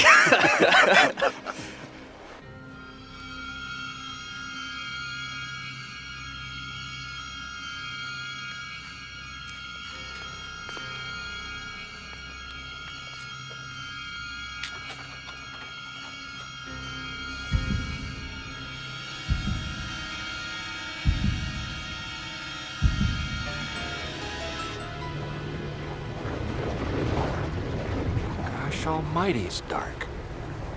He's supposed to be watching the nut. Oh, don't worry, he's still out. Damn, that sound is creepy. It's like a bunch of coked up termites in a balsa wood glider. I think we ought to check on Mr. Toomey. I'm worried about him. But if he's unconscious, there's nothing we can do about it. I don't think he is unconscious. I don't think he's even asleep. All right, let's go see.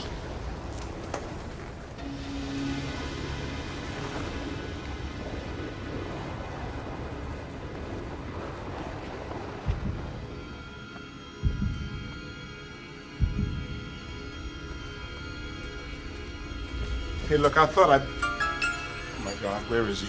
I don't... Be quiet!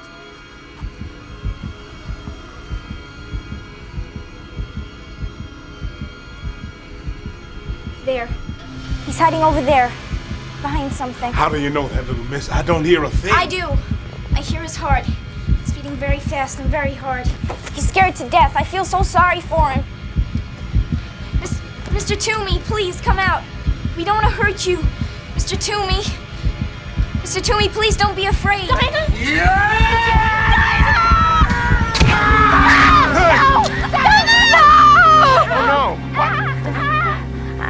Now. All right. Dinah? I'll go get help. All right.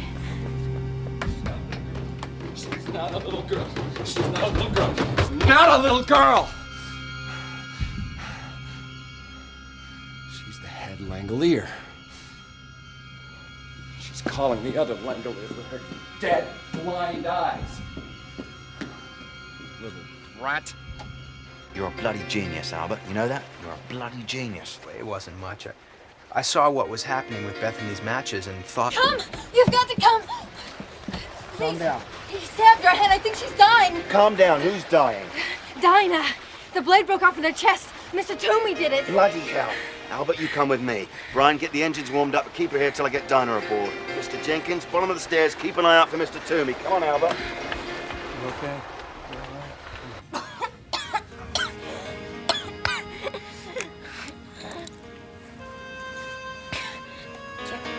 Get out of here. Shh. Try not to talk. Try not to talk, okay? Hello, Dinah. Don't you worry, love. We're gonna have you right as rain in no time flat. Is it hurt? Yeah. Hurts to breathe. It's making you want a coffee. Yeah. No, I don't know. Well, it's better if you don't. You get that ticklish feeling, you just try to ignore it, okay? Don't you talk anymore. Listen to me. She's got internal bleeding. We don't get this blade out of her right now, damn quick, she's gonna drown in her own blood. Mr. Warwick, run and get me 6 tablecloths from that grotty little pub around the corner. Make it fast. What are you doing? Looking for the right surgical instrument. Sight of blood bother you? I can handle it if I have to. Good. You're gonna be my nurse then. Okay. You're gonna be all right, Dinah. I'm gonna fix you up good as new, I promise. They're closer. Really have to hurry. I know, love. I know.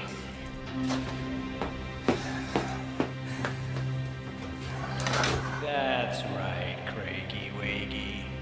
You just sit here in the dark. When the time comes to move, I'll tell you. All right, Dad. Whatever you say.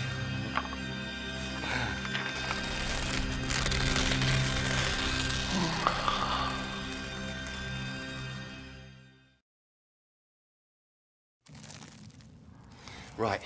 We're gonna need a stretcher to take her aboard the plane. Albert, you and Mr. Gaffney are designated stretcher finders. Mr. Gaffney, I think if you look behind that counter, I think you'll find 2 very sharp knives.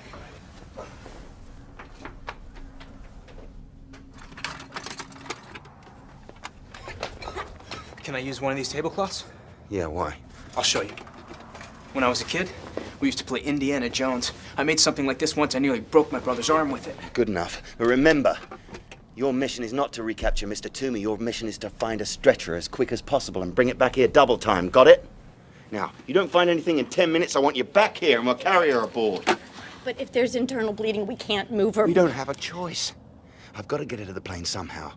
10 minutes is all I can spare. I know, but if she's bleeding internally, Laurel, he's right. Come on, son, let's move. Come on. How you feeling, Dinah? Hurts bad. I know it does, love. See, you've got a little piece of blade stuck in you, and I've got to pull it out. You know that, don't you? Yep. I'm scared. So am I, Dinah. So am I. Right, fold those 2 tablecloths into squares, thick as you can get them. Then kneel closer to me. Mr. Warwick, take off your belt. Now then, I'm going to grasp the blade and pull it out. Now, the moment it comes out, you slap one of those bandages on there and you press. You press hard, you understand? Yes. Jesus, help me.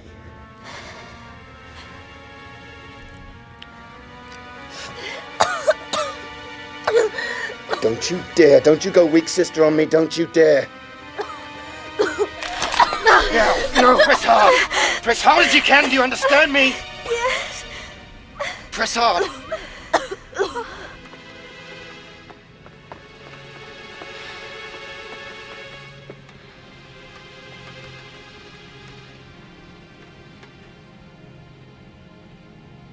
Let's try in there.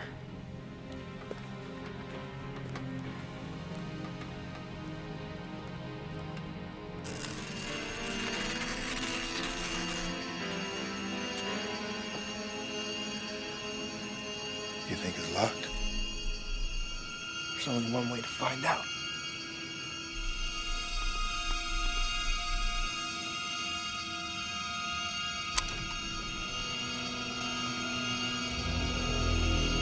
Hey, get out.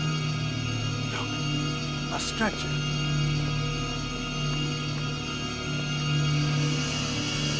Look out! He's in here! He's in here!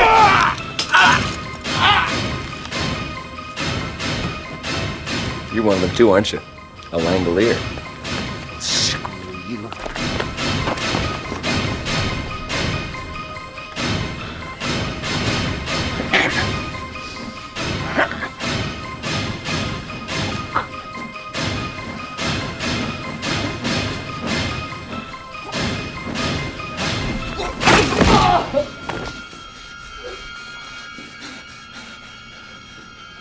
I'm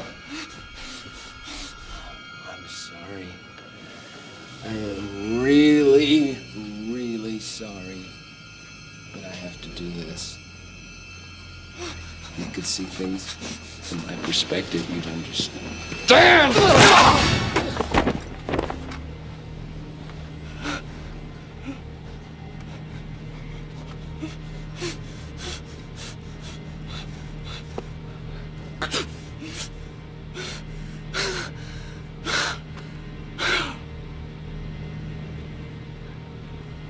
I'm going to Boston! I'm going to Boston!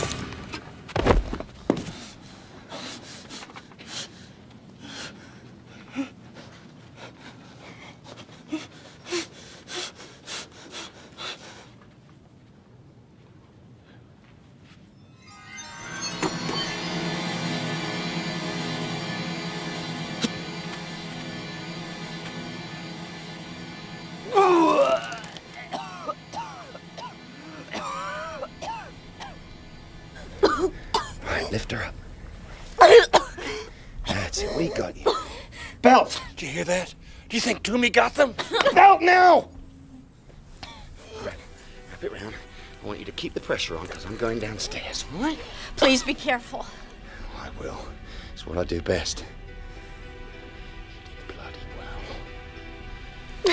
Thank you, Laurel. Don't you kill him. Why not? That bastard stabbed you, love. All I know is we need him. You understand? We need him. Listen to what she says, Nick.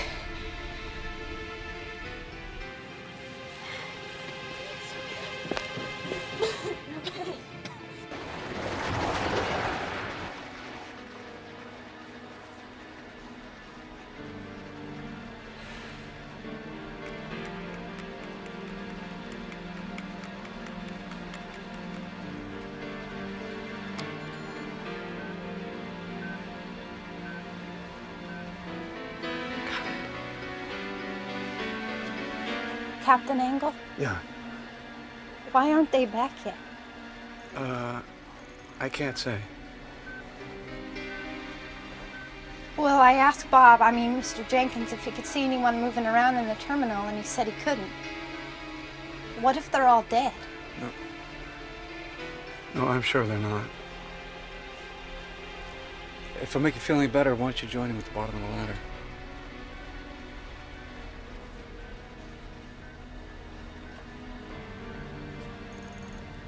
Are you scared?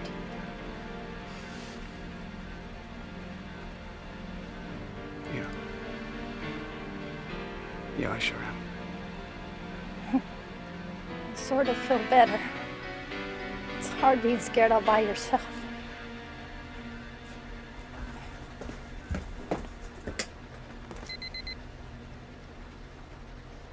Thank you for flying American Pride.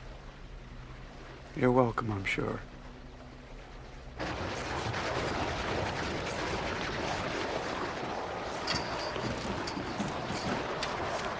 Any sign of them? Well, it depends on what you call a sign. I just Heard something like shouting just before you came out of the plane. I hope Dinah's gonna be all right. But I don't know. I mean, he caught her really bad. Did you see the captain? He's up programming his instruments or something. I hope so. What is that noise? My dear, I hope we never have to find out.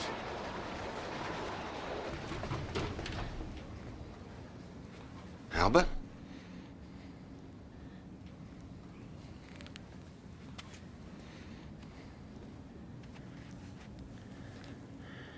You all right, Albert? Where's Mr. Gaffney, Albert? He's in the airport services office. Mr. Toomey was in there hiding behind the door, I guess. He killed Mr. Gaffney because he walked in first. If I'd have walked in first, he would have killed me instead. Then I killed Mr. Toomey. Because I had to. He came after me, do you see? He found another knife someplace and he came after me. Albert, can you pull yourself together, mate? I don't know. I never killed anybody before. I know. It's a horrible thing. I understand, believe me. But it's got to be gotten over, and you've got to get over it fast. Because that sound is coming closer.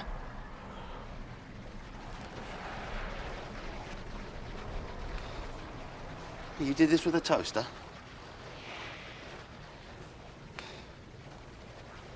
He's not dead.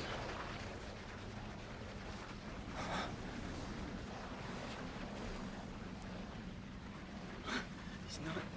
See for yourself. He's out cold, but he's still in the game. But let's see if we can find Mr. Gaffney and see if he got lucky. And did you find that stretcher? Huh?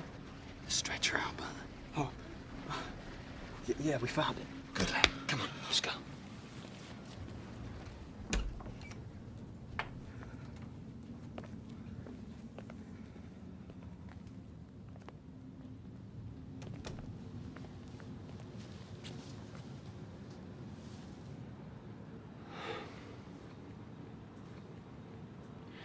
Keep it together, Albert. That's all you gotta do. You just keep it together. You'll be fine. Albert.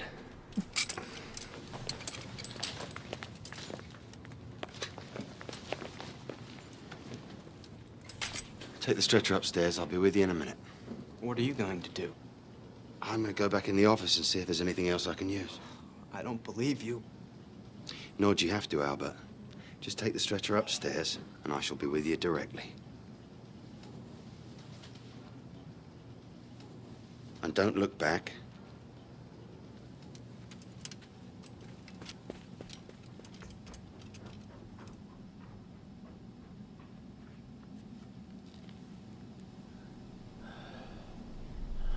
This is more than you deserve, you bastard. Don't you kill him. We need him. You understand me? We need him. Nick! You coming? Yes. In a minute.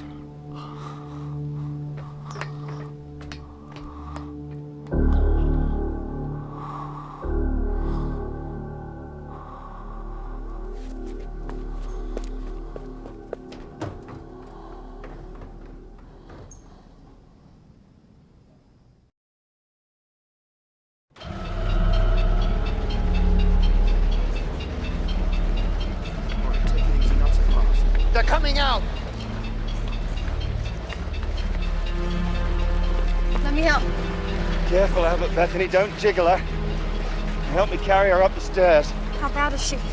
She's unconscious, but still alive. What happened to the others? Gaffney's dead. Toomey might as well be.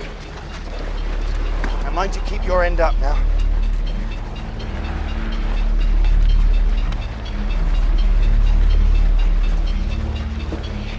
Careful now. Bring over here. Careful. Okay, and set her down gently. And now strap her in. It's bad, isn't it? Bad enough. Will she live until we get back? How the hell do I know? I'm a soldier, not a bloody surgeon. I'm sorry. I'm sorry. This time travel stuff really gets on your nerves, doesn't it? You don't have to apologize. I'm going to start the engines. Pull as close as I can get to one of the fuel pads out there. While I'm doing that, the four of you pull the hose truck over. There's one sitting on the other jetway. You got it? Got it. Go to it then, Bethany. Mr. Warwick, go down with them, roll the ladder away from the plane. When I get it repositioned, move it back up to the door. Go ahead.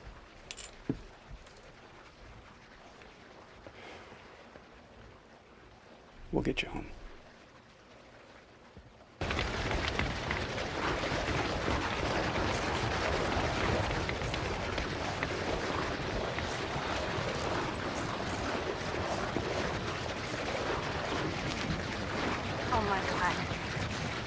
Oh my God, look.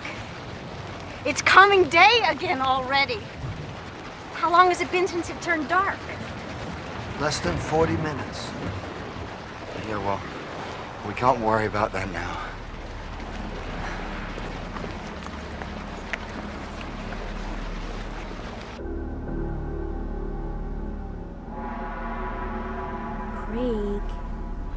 Craig Toomey. Let me die. Please, please, just let me die.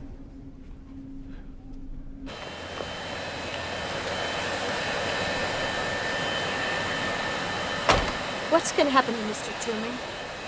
I don't know. All I know is when the chips were down, I did what you and Dinah wanted. I left him lying there unconscious on the floor. Would you like to go out to dinner with me, if and when we get back to LA? Yeah. I'd have that to look forward to. So would I.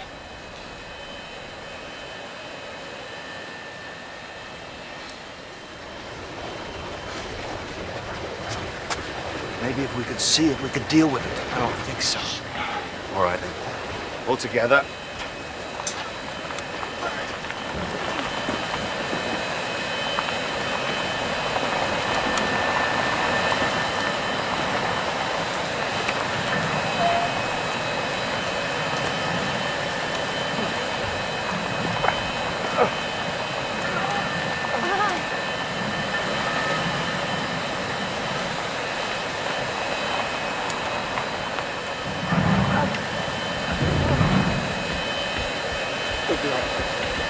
Over here.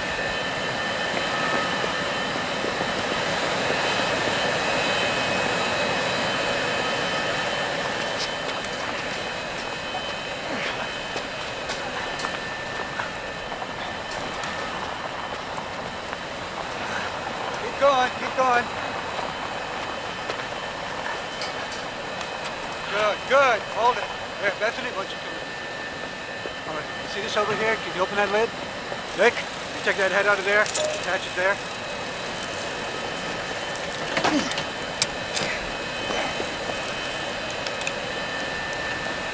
Is that okay? Yeah.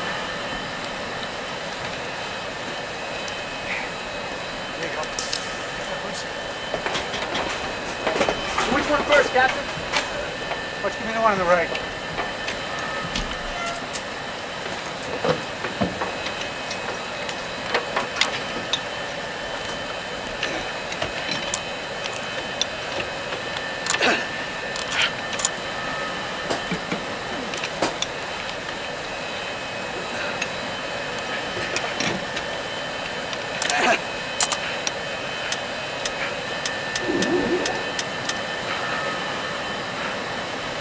What now, Brian? I'm going to use the engines to suck the gas out of the fuel pad. How long's that gonna take? I don't know. An hour? Maybe 2. You better hurry it up. I don't think we've got 2 hours. We may not even have 1. Craig? Craig, get up. You have to get up now. Go away. Go away. I hate you. Go away. They've come to you, Craig. All the people you wanted to see. They left Boston and they came here. You can still see them. If you're man enough to get up, that is. Man enough. Man enough? Whoever the hell you are, you better be kidding.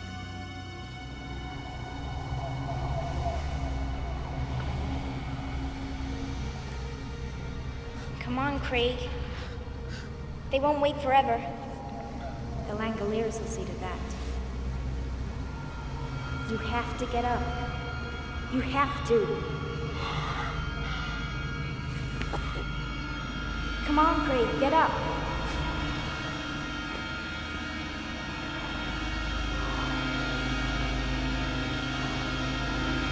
This way, Craig. They're all waiting for you.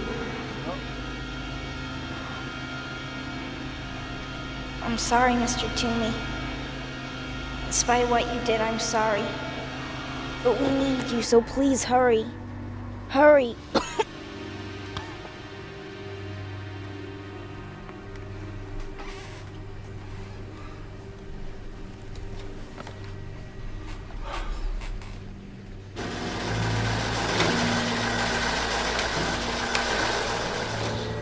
What is it, Brian?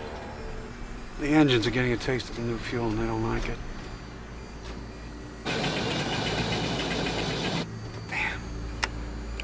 What can you do about it? Try to keep the other two engines running the pumps and hope.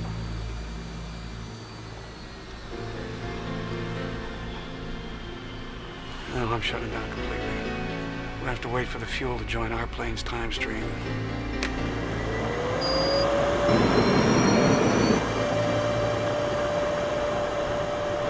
Maybe we may have lucked out, Brian. Yeah, we might. What's happening? Is everything all right? We may just have a shot at this thing.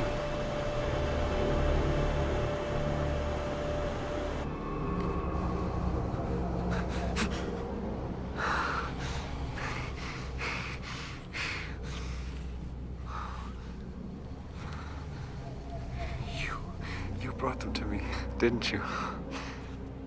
The chairman of the board, the company directors, all of them. Yes, but you have to hurry. Before they decide you're not coming and leave.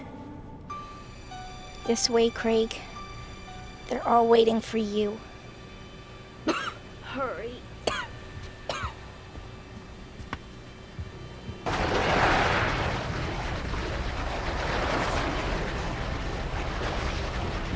Dinah's talking in her sleep or something. I think she might be delirious.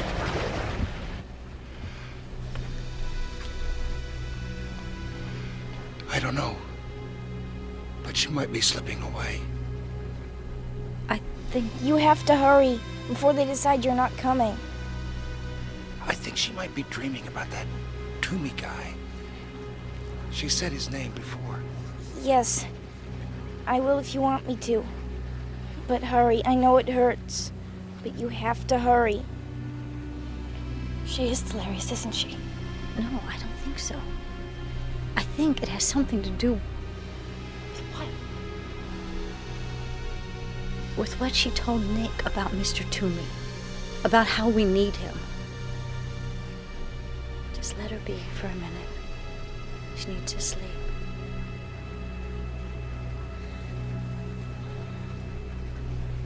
God, I hope we take off soon.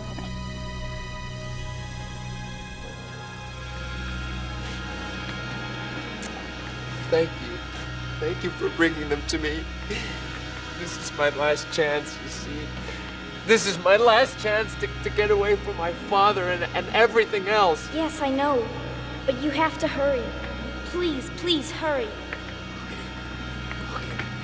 Okay, anything you say.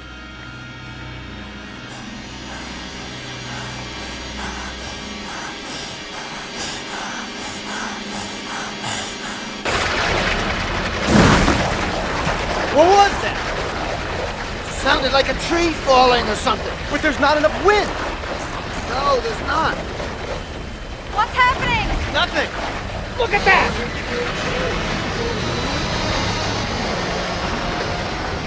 We gotta get out of here! We gotta get out of here now! Make it stop! Please, make it stop! Time's getting short, Brian. How much longer? 15 minutes. You can't cut that? You sure you can't cut that? I need 50,000 pounds of fuel in each wing, not a drop less. Otherwise, we crash and burn.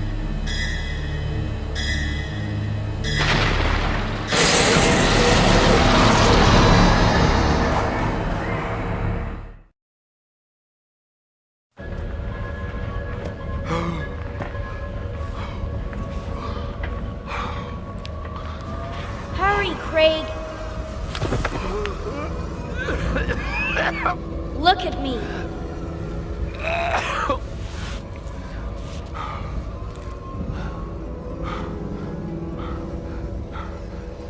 Now stand, Craig. Stand.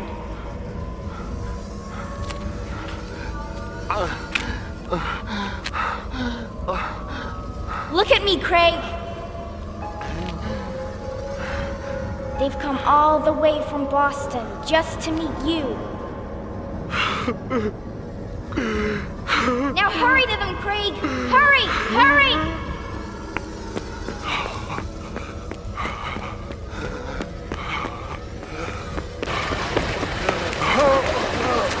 Run to them, Craig. Quick, quick. Run around the plane, run away from the plane. Run to them now.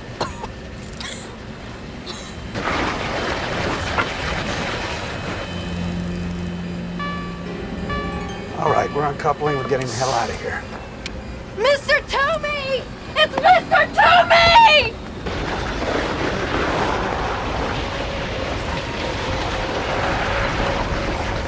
What's he doing? Never mind him right now. We're all out of time.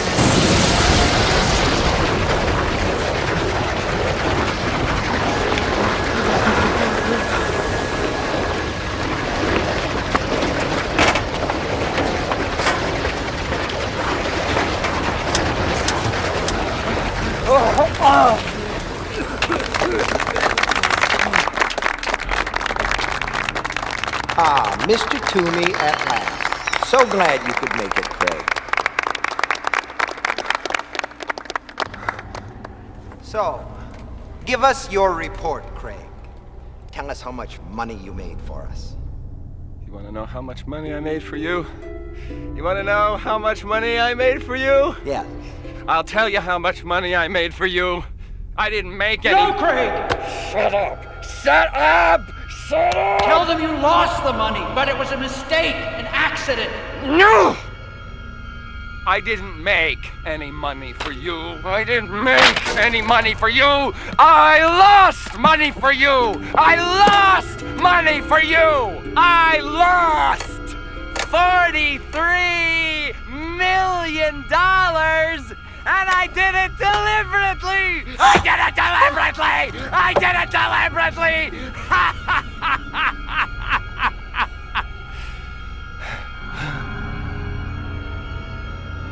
You fool. You stupid fool. No.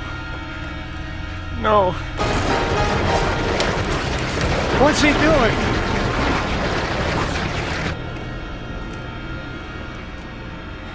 You don't frighten me anymore, Father. The Langoliers don't even exist. You just made them up. No.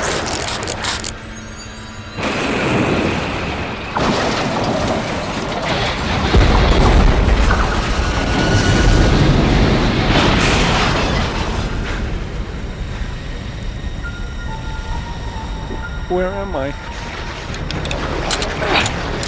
Okay.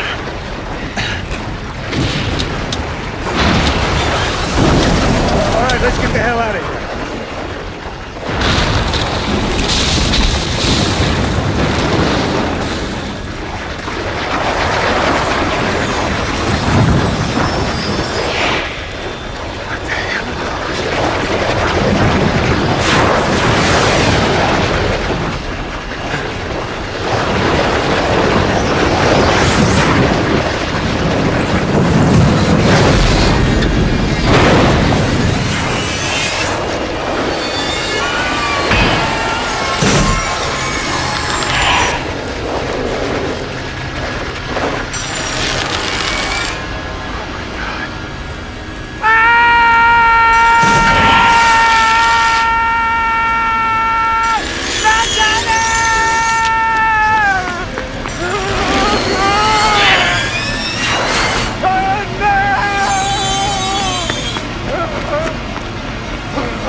on, move it!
think you're running, but you're not. You're scampering! Ah! No. Daddy, no! Make them go away! Please make them go away! I'll be good boy! Please, I promise I'll be good if you just make them go away!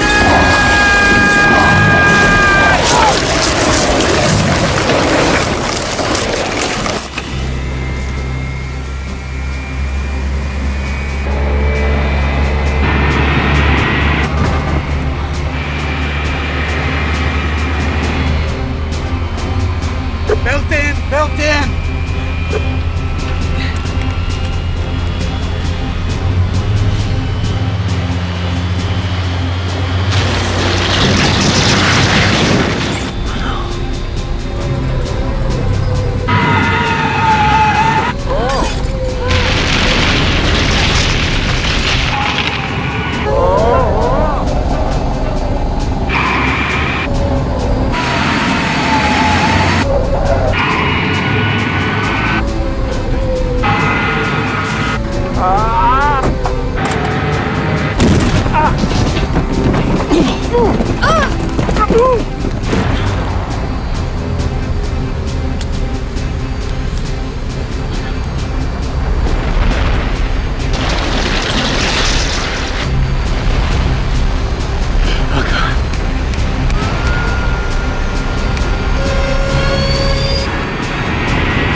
Good Lord, look at that!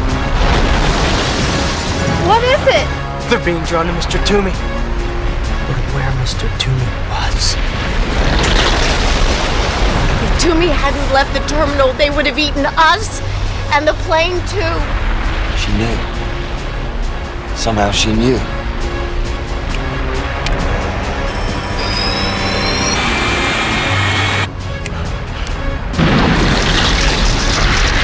We know, don't we?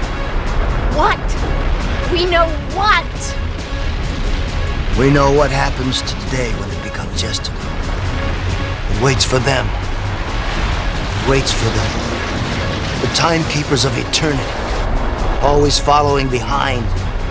Cleaning up the mess in the most efficient way possible. By eating it. Mr. Toomey knew about them. He said they were the Langoliers.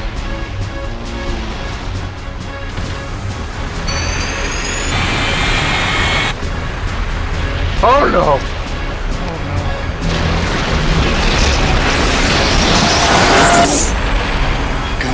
Come on.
down, strap yourself in, and everything will be all right.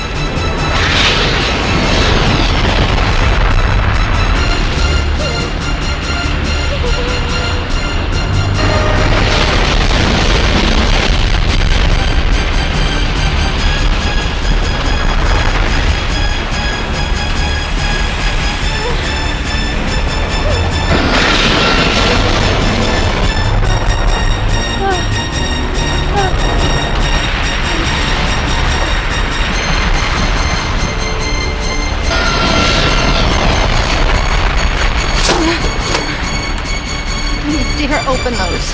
Don't worry. I won't.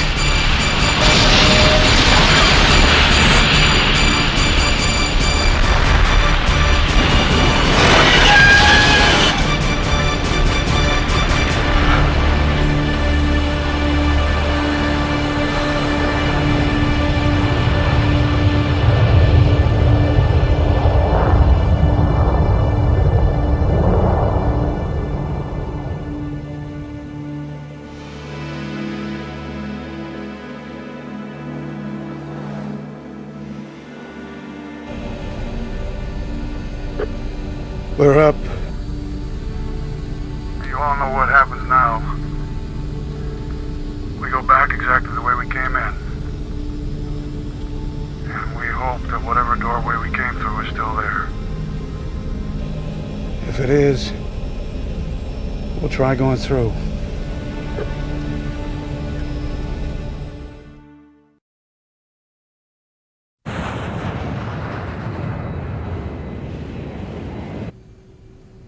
I'm going forward. Do you want to come? No, I'll stay with her. Okay. We've still got a dinner date. You haven't forgotten, have you? No, I haven't. And I won't.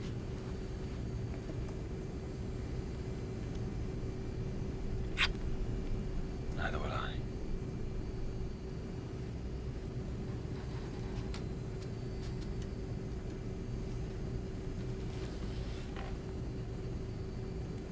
Hold on, Dinah. Please hold on. What happens if the fuel goes bad? You know the answer to that, Bethany.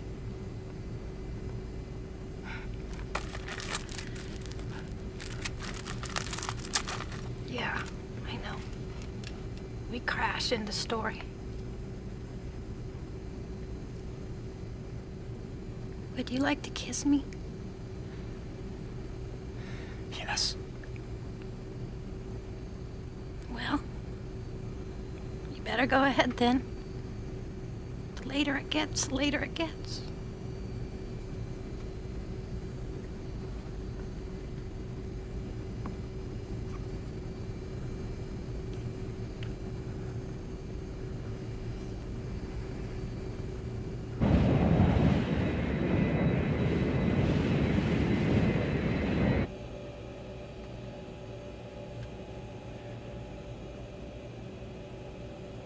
Time's going faster, isn't it? Yeah, it is. I think after a while, the days and nights will be passing as fast as a camera shutter can click. We were all going to Boston for different reasons. What about you, Nick? Fess up. The hour groweth late. Well, why not? What does a most secret classification mean when you've just seen a bunch of killer cannonballs rolling up the world?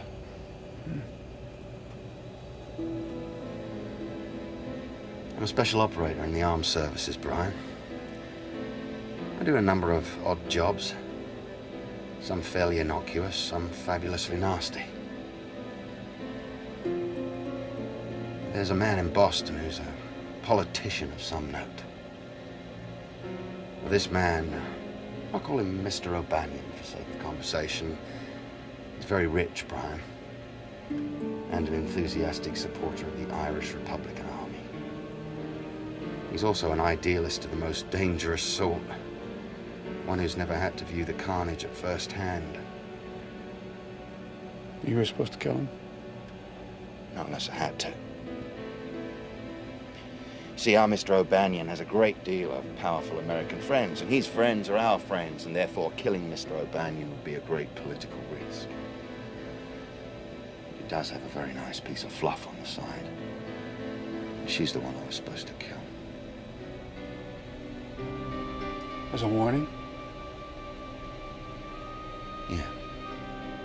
As a warning.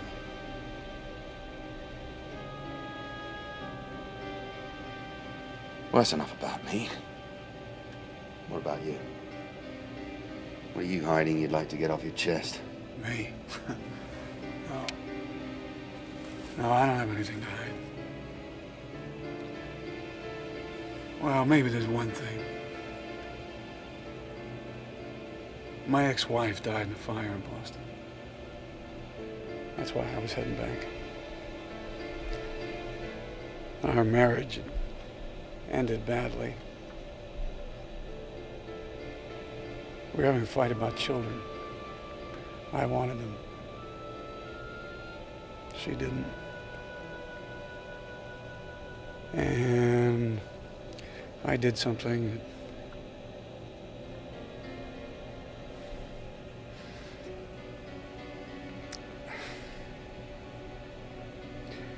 that I never thought I'd do. So,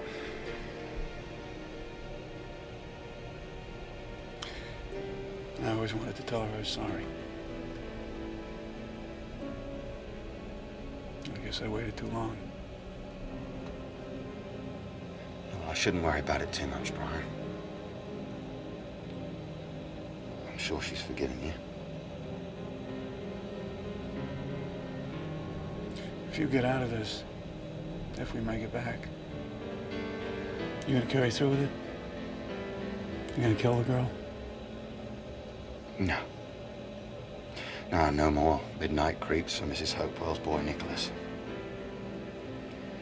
Now, if we get out of this safely, a prospect I find rather shaky at this moment, I believe I'll retire. And do what? Oh. Could always take up flying.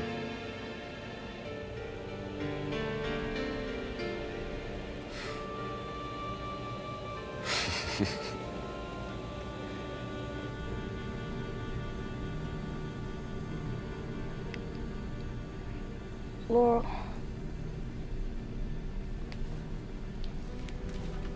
Shh, Dinah. Try not to talk. We're going back. And you're gonna be all right, I promise you. Don't worry about me, Laurel. I got what I wanted. Dinah, you shouldn't talk.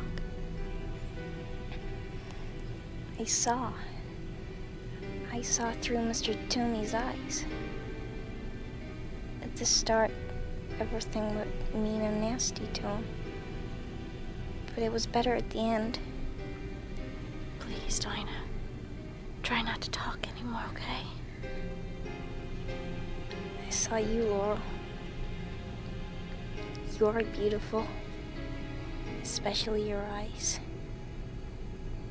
Everything was beautiful. Even the things that were dead. It was so wonderful. Just to, see.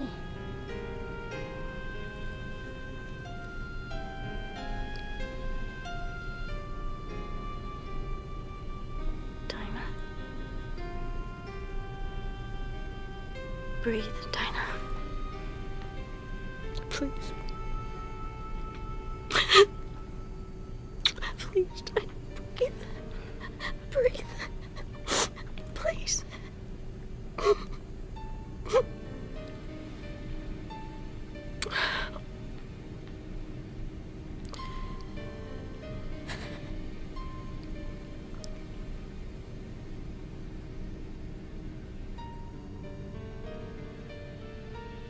I saw through Mr. Toomey's eyes. Everything was beautiful. Even the things that were dead. It was so wonderful. Just to see. I can live with that.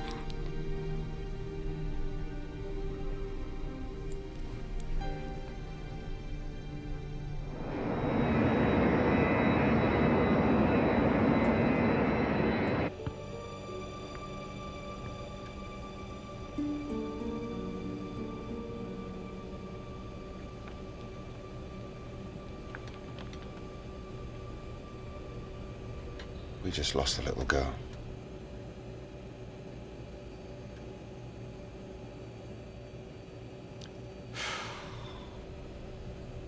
She never got her operation. No, she didn't. But Laura's okay? Yeah, more or less. You like Laura, don't you? Yeah. I got a few mates back home that might find it amusing that I've fallen for a nice girl, but I have. She got spirit, Brian. Well, you know I wish you both the best of luck. But I think we gotta concentrate on getting back. Right. We are just about here now. And that's right where the time rip should be. Now, you mind watching out for it while I fly? Sure. I just wish I knew what the hell I was looking for. Oh, I think you'll know it when you see it. If you see it.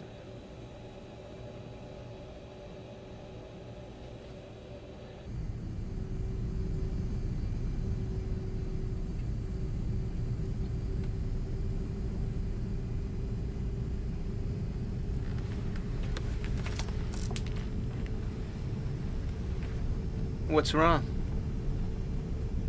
I don't know, and that's the problem, dear boy. There's something wrong, something very wrong, but can't figure out what it is.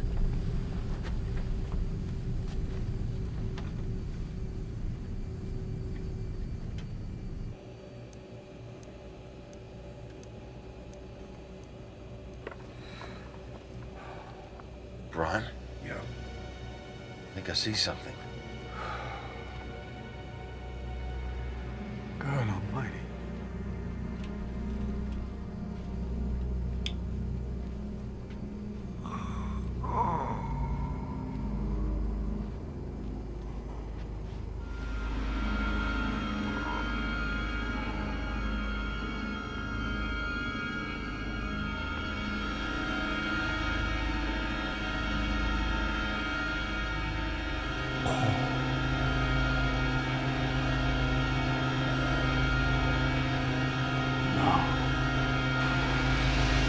Yes! We're in business!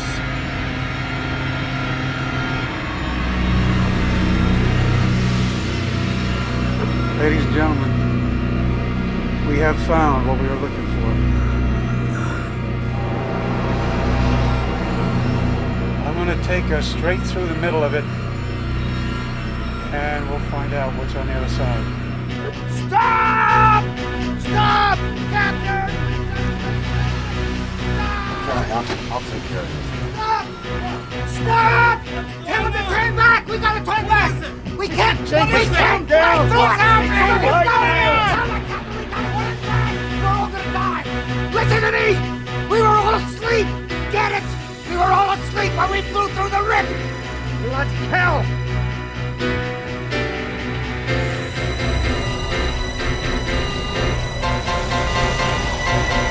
Turn back, Brian. You have to turn back now.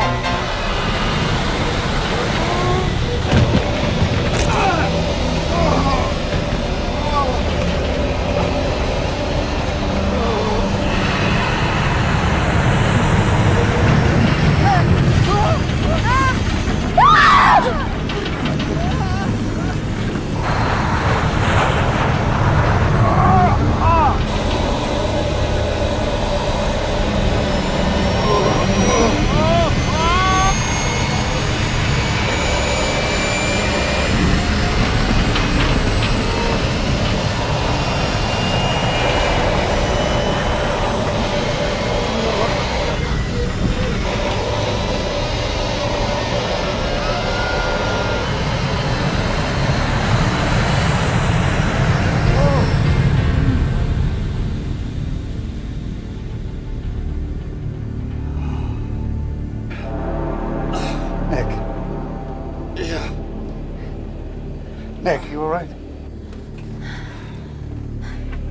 Yeah.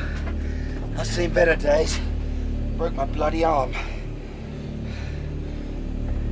We missed it, didn't we? Yeah, we missed it, but why? Well, we came all this way. We missed it, didn't we? We missed it. That was close. Great. Is this the intercom? Yeah, well, what the hell is going on? Listen to me, everyone. We just managed to turn away in time. We're extremely lucky. And I've been extremely stupid. I'll explain. When we first flew through the time rip, everyone on board the plane that was awake disappeared. We're all awake now. Therefore, logic suggests that we tried to fly through the rip again awake. We too would disappear. That's all. That is all? That's bloody all? Well, what are we supposed to do about it? We have to go to sleep? How do we do that? I've never felt less like sleeping in my whole life.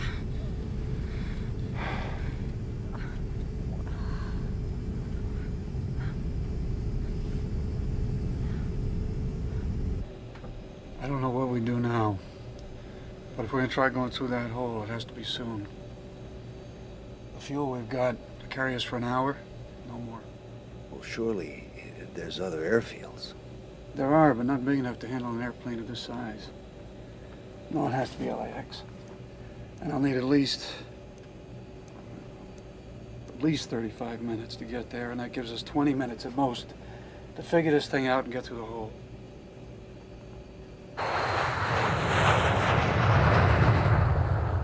Now, how do we put everybody to sleep at the same time? Aren't you forgetting the most important thing of all? I mean, even if you figure out a way to put us all out, who's going to land the plane in LA? We're out of luck, you know that, don't you? Completely out of luck. There has to be a way out of this. There just has to be. Doesn't there?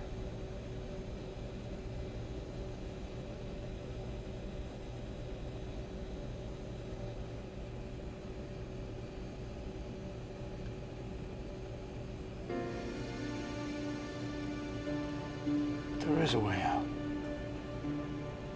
Damn it, there is. What is it, Brian? I can see you're onto something.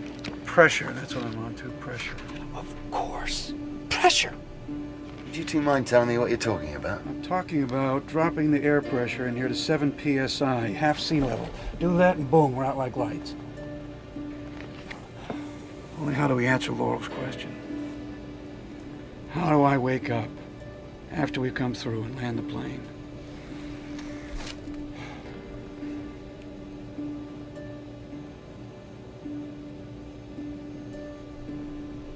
One of us will have to stay awake to turn the pressure up just before we fly through the rip. So one of us will... One of us will have to die.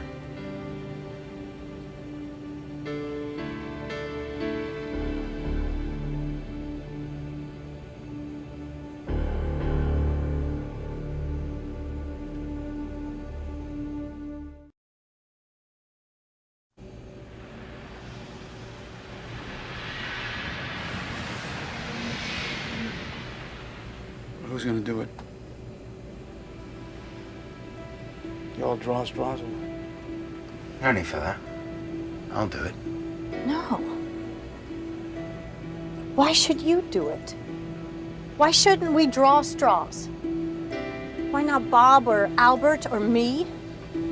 Come with me for a minute. Nick, there's not much time left. I know. Start the things you have to do.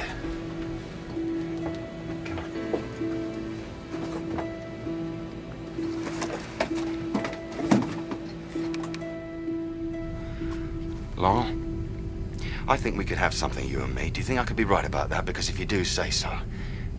There's no time to dance, absolutely none. Yes, I do. I think that's right. But we don't know for sure. I mean, we can't know. It all comes back to time, doesn't it? Time and sleep and not knowing. But I have to be the one, Laurel. You see, I've tried to keep a reasonable account of myself during my life, and all my books are deeply in the red, and this is my chance to balance them, and I mean to take it. I don't understand what you're... Look, I wish I could tell you everything about myself, but there's no time. Would you do something special for me?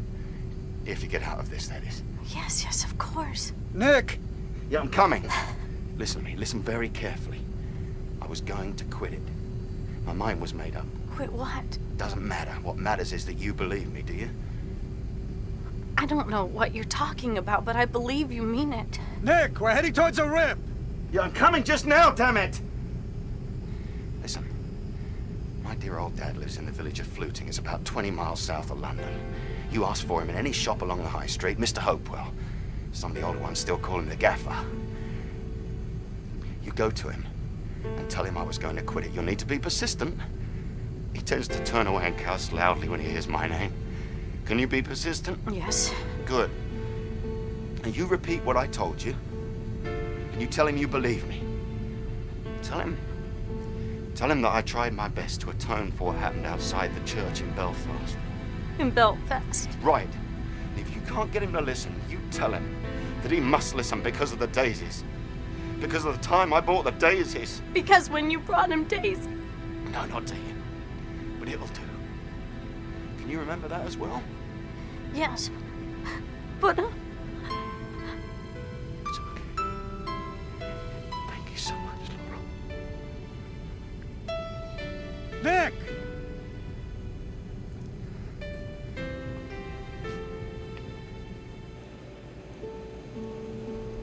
Are we gonna feel like we're, choking? No, you'll feel a little giddy. Just kind of swimmy in the head.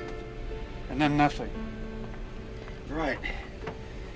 You never know, I might still be here. Bad pennies do have a way of turning up, don't they, Brian? Anything's possible.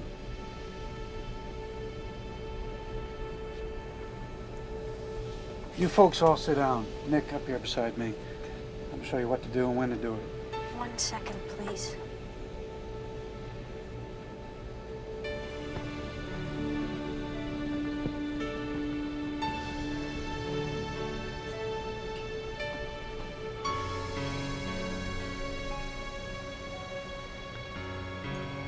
You had decided to quit. You made up your mind. And if your father won't listen, I'm to remind him of the day you bought the daisies. Is that right? Just let her perfect, my love.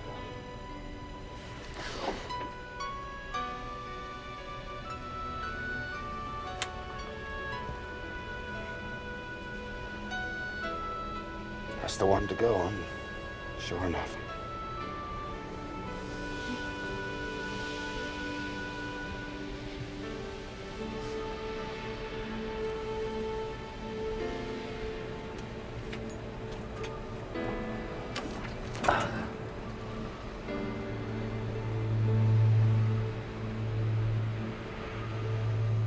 Shall we?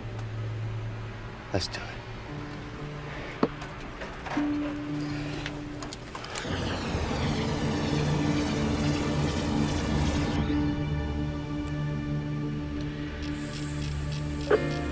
I am starting to decrease pressure.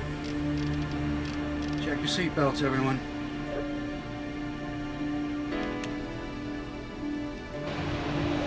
I think you better put your belt on.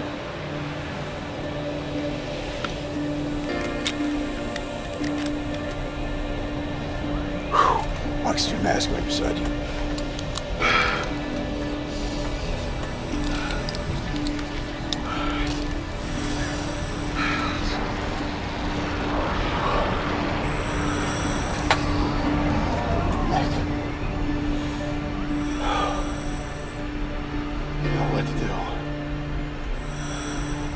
I know.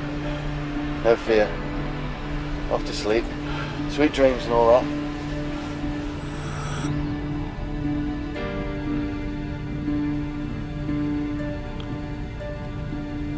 Albert, would you hold me, please? Yes. You'll hold me.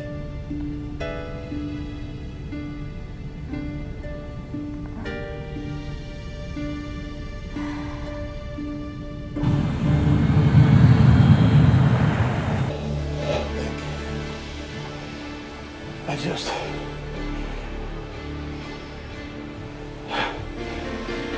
want to say Thank you. You're welcome, mate. Been a flight to remember. Even without the movie and the free mimosas.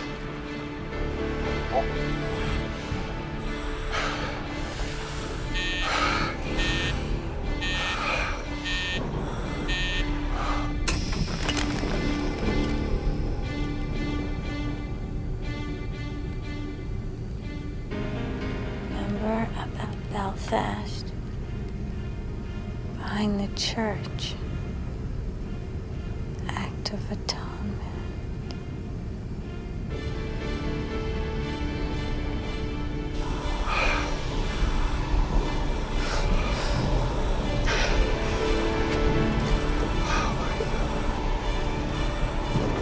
It's so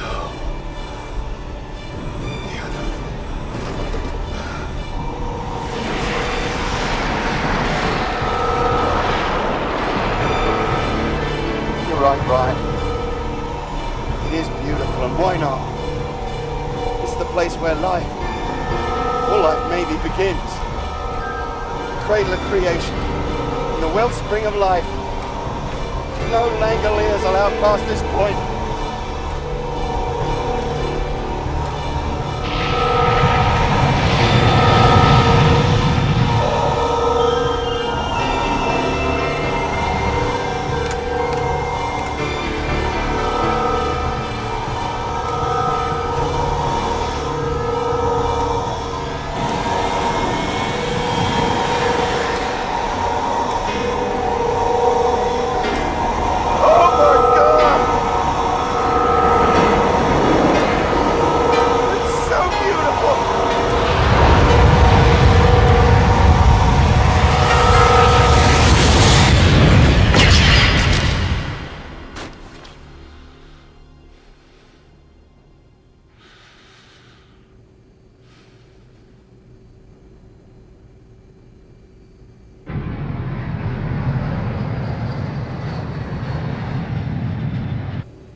LA approach, this is American Pride 29. Repeat, 29er, 29, heavy.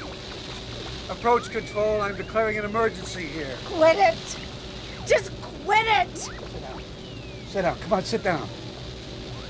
We're entering heavy traffic unannounced. There is no heavy traffic down there. Look for yourself.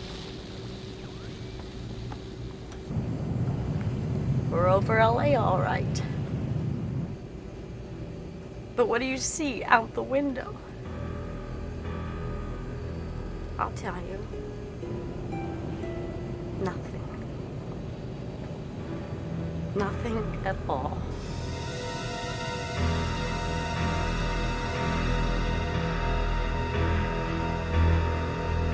Yeah, put this in. Put it on.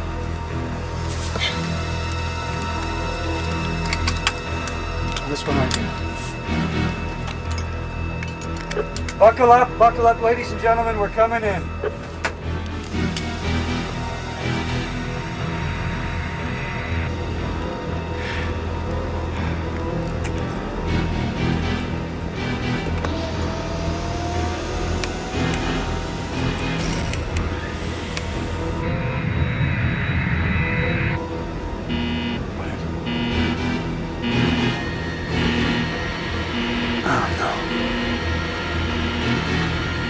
Oh my God.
about as close as I'd ever want to cut it. Should have let us crash. Everything we tried, Dinah and Nick, it's all for nothing. It's just the same here. It's the same.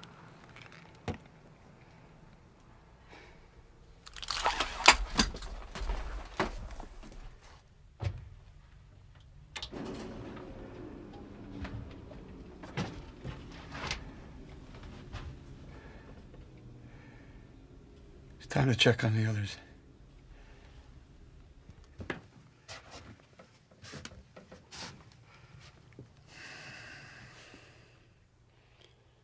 Let's get off the plane. This time we'll use the cockpit exit. Thanks.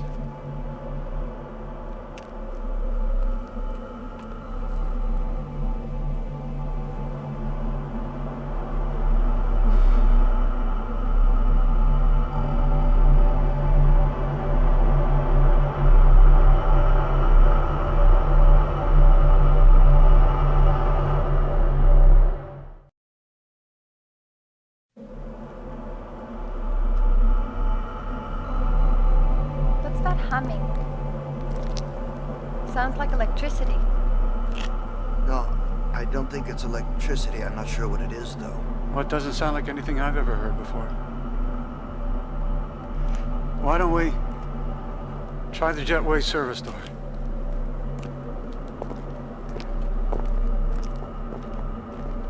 Wait. What? What is it, Bob? What do you see?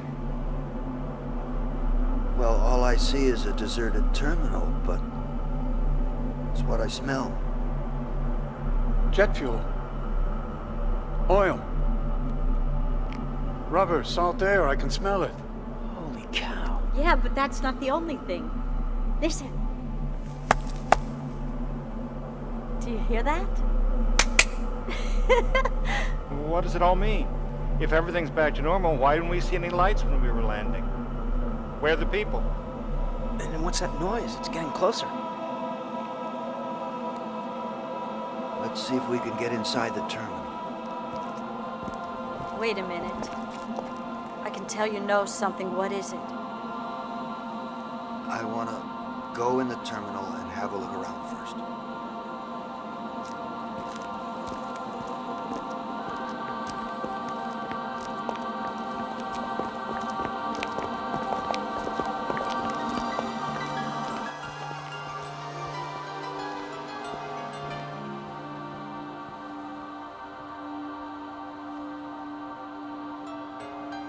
Come with me, quickly, please.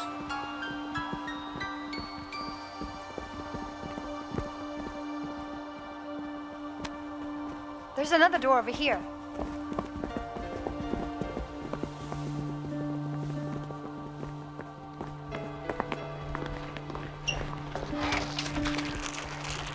Here, Albert, you open that. Try it, quick.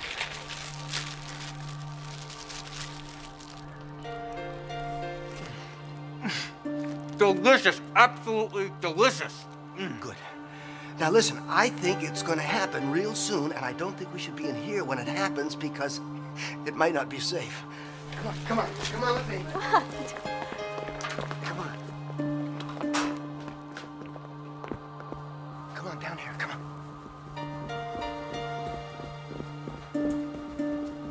Here, get up against the wall.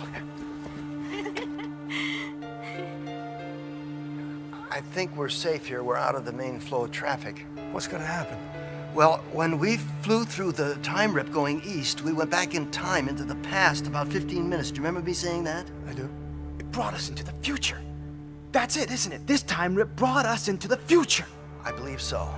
Only we haven't returned to a dead world that's moved on without us. We've returned to a world that's waiting to be born. Look at that. I don't know what it is, but it's wonderful. I love it. I think that the present is on the verge of catching up to us. She's gone. I really don't think that. Forget it. on. There might be a jerk or something.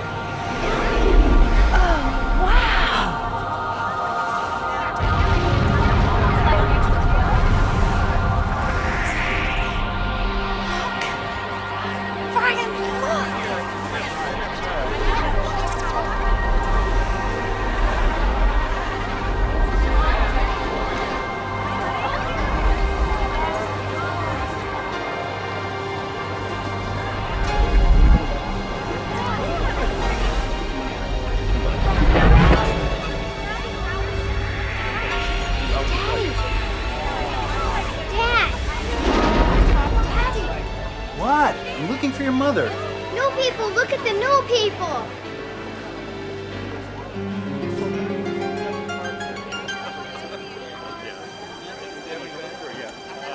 Yeah, great. Come on, let's go find your mom. Did you hear that? Did you hear what she said? Yes. Is that who we are? The new people? Are we the new people? I don't know. That's what it feels like. That was wonderful. My God, that was the most wonderful thing. Cool. Captain, what do you think we should do now? I want to go outside, breathe some fresh air, and look at the sky. Yes, but we should notify the authorities. Oh, we about- will. We will. The sky first. Maybe get something to eat on the way? Yes, why not? I want to stop. Mine too. Yeah? Let's blow this joint. Unless any of you want to take the next flight east. Not now, but soon, and all the way to England. There's a man I need to see there in Fluting. The old people still call him the Gaffer. What are you talking about? Daisies. I'm talking about daisies. Come on. Come on, let's go. Well, as for me, the next time I go to Boston, I'm going to take a slow train. Bob, you're gonna get over that.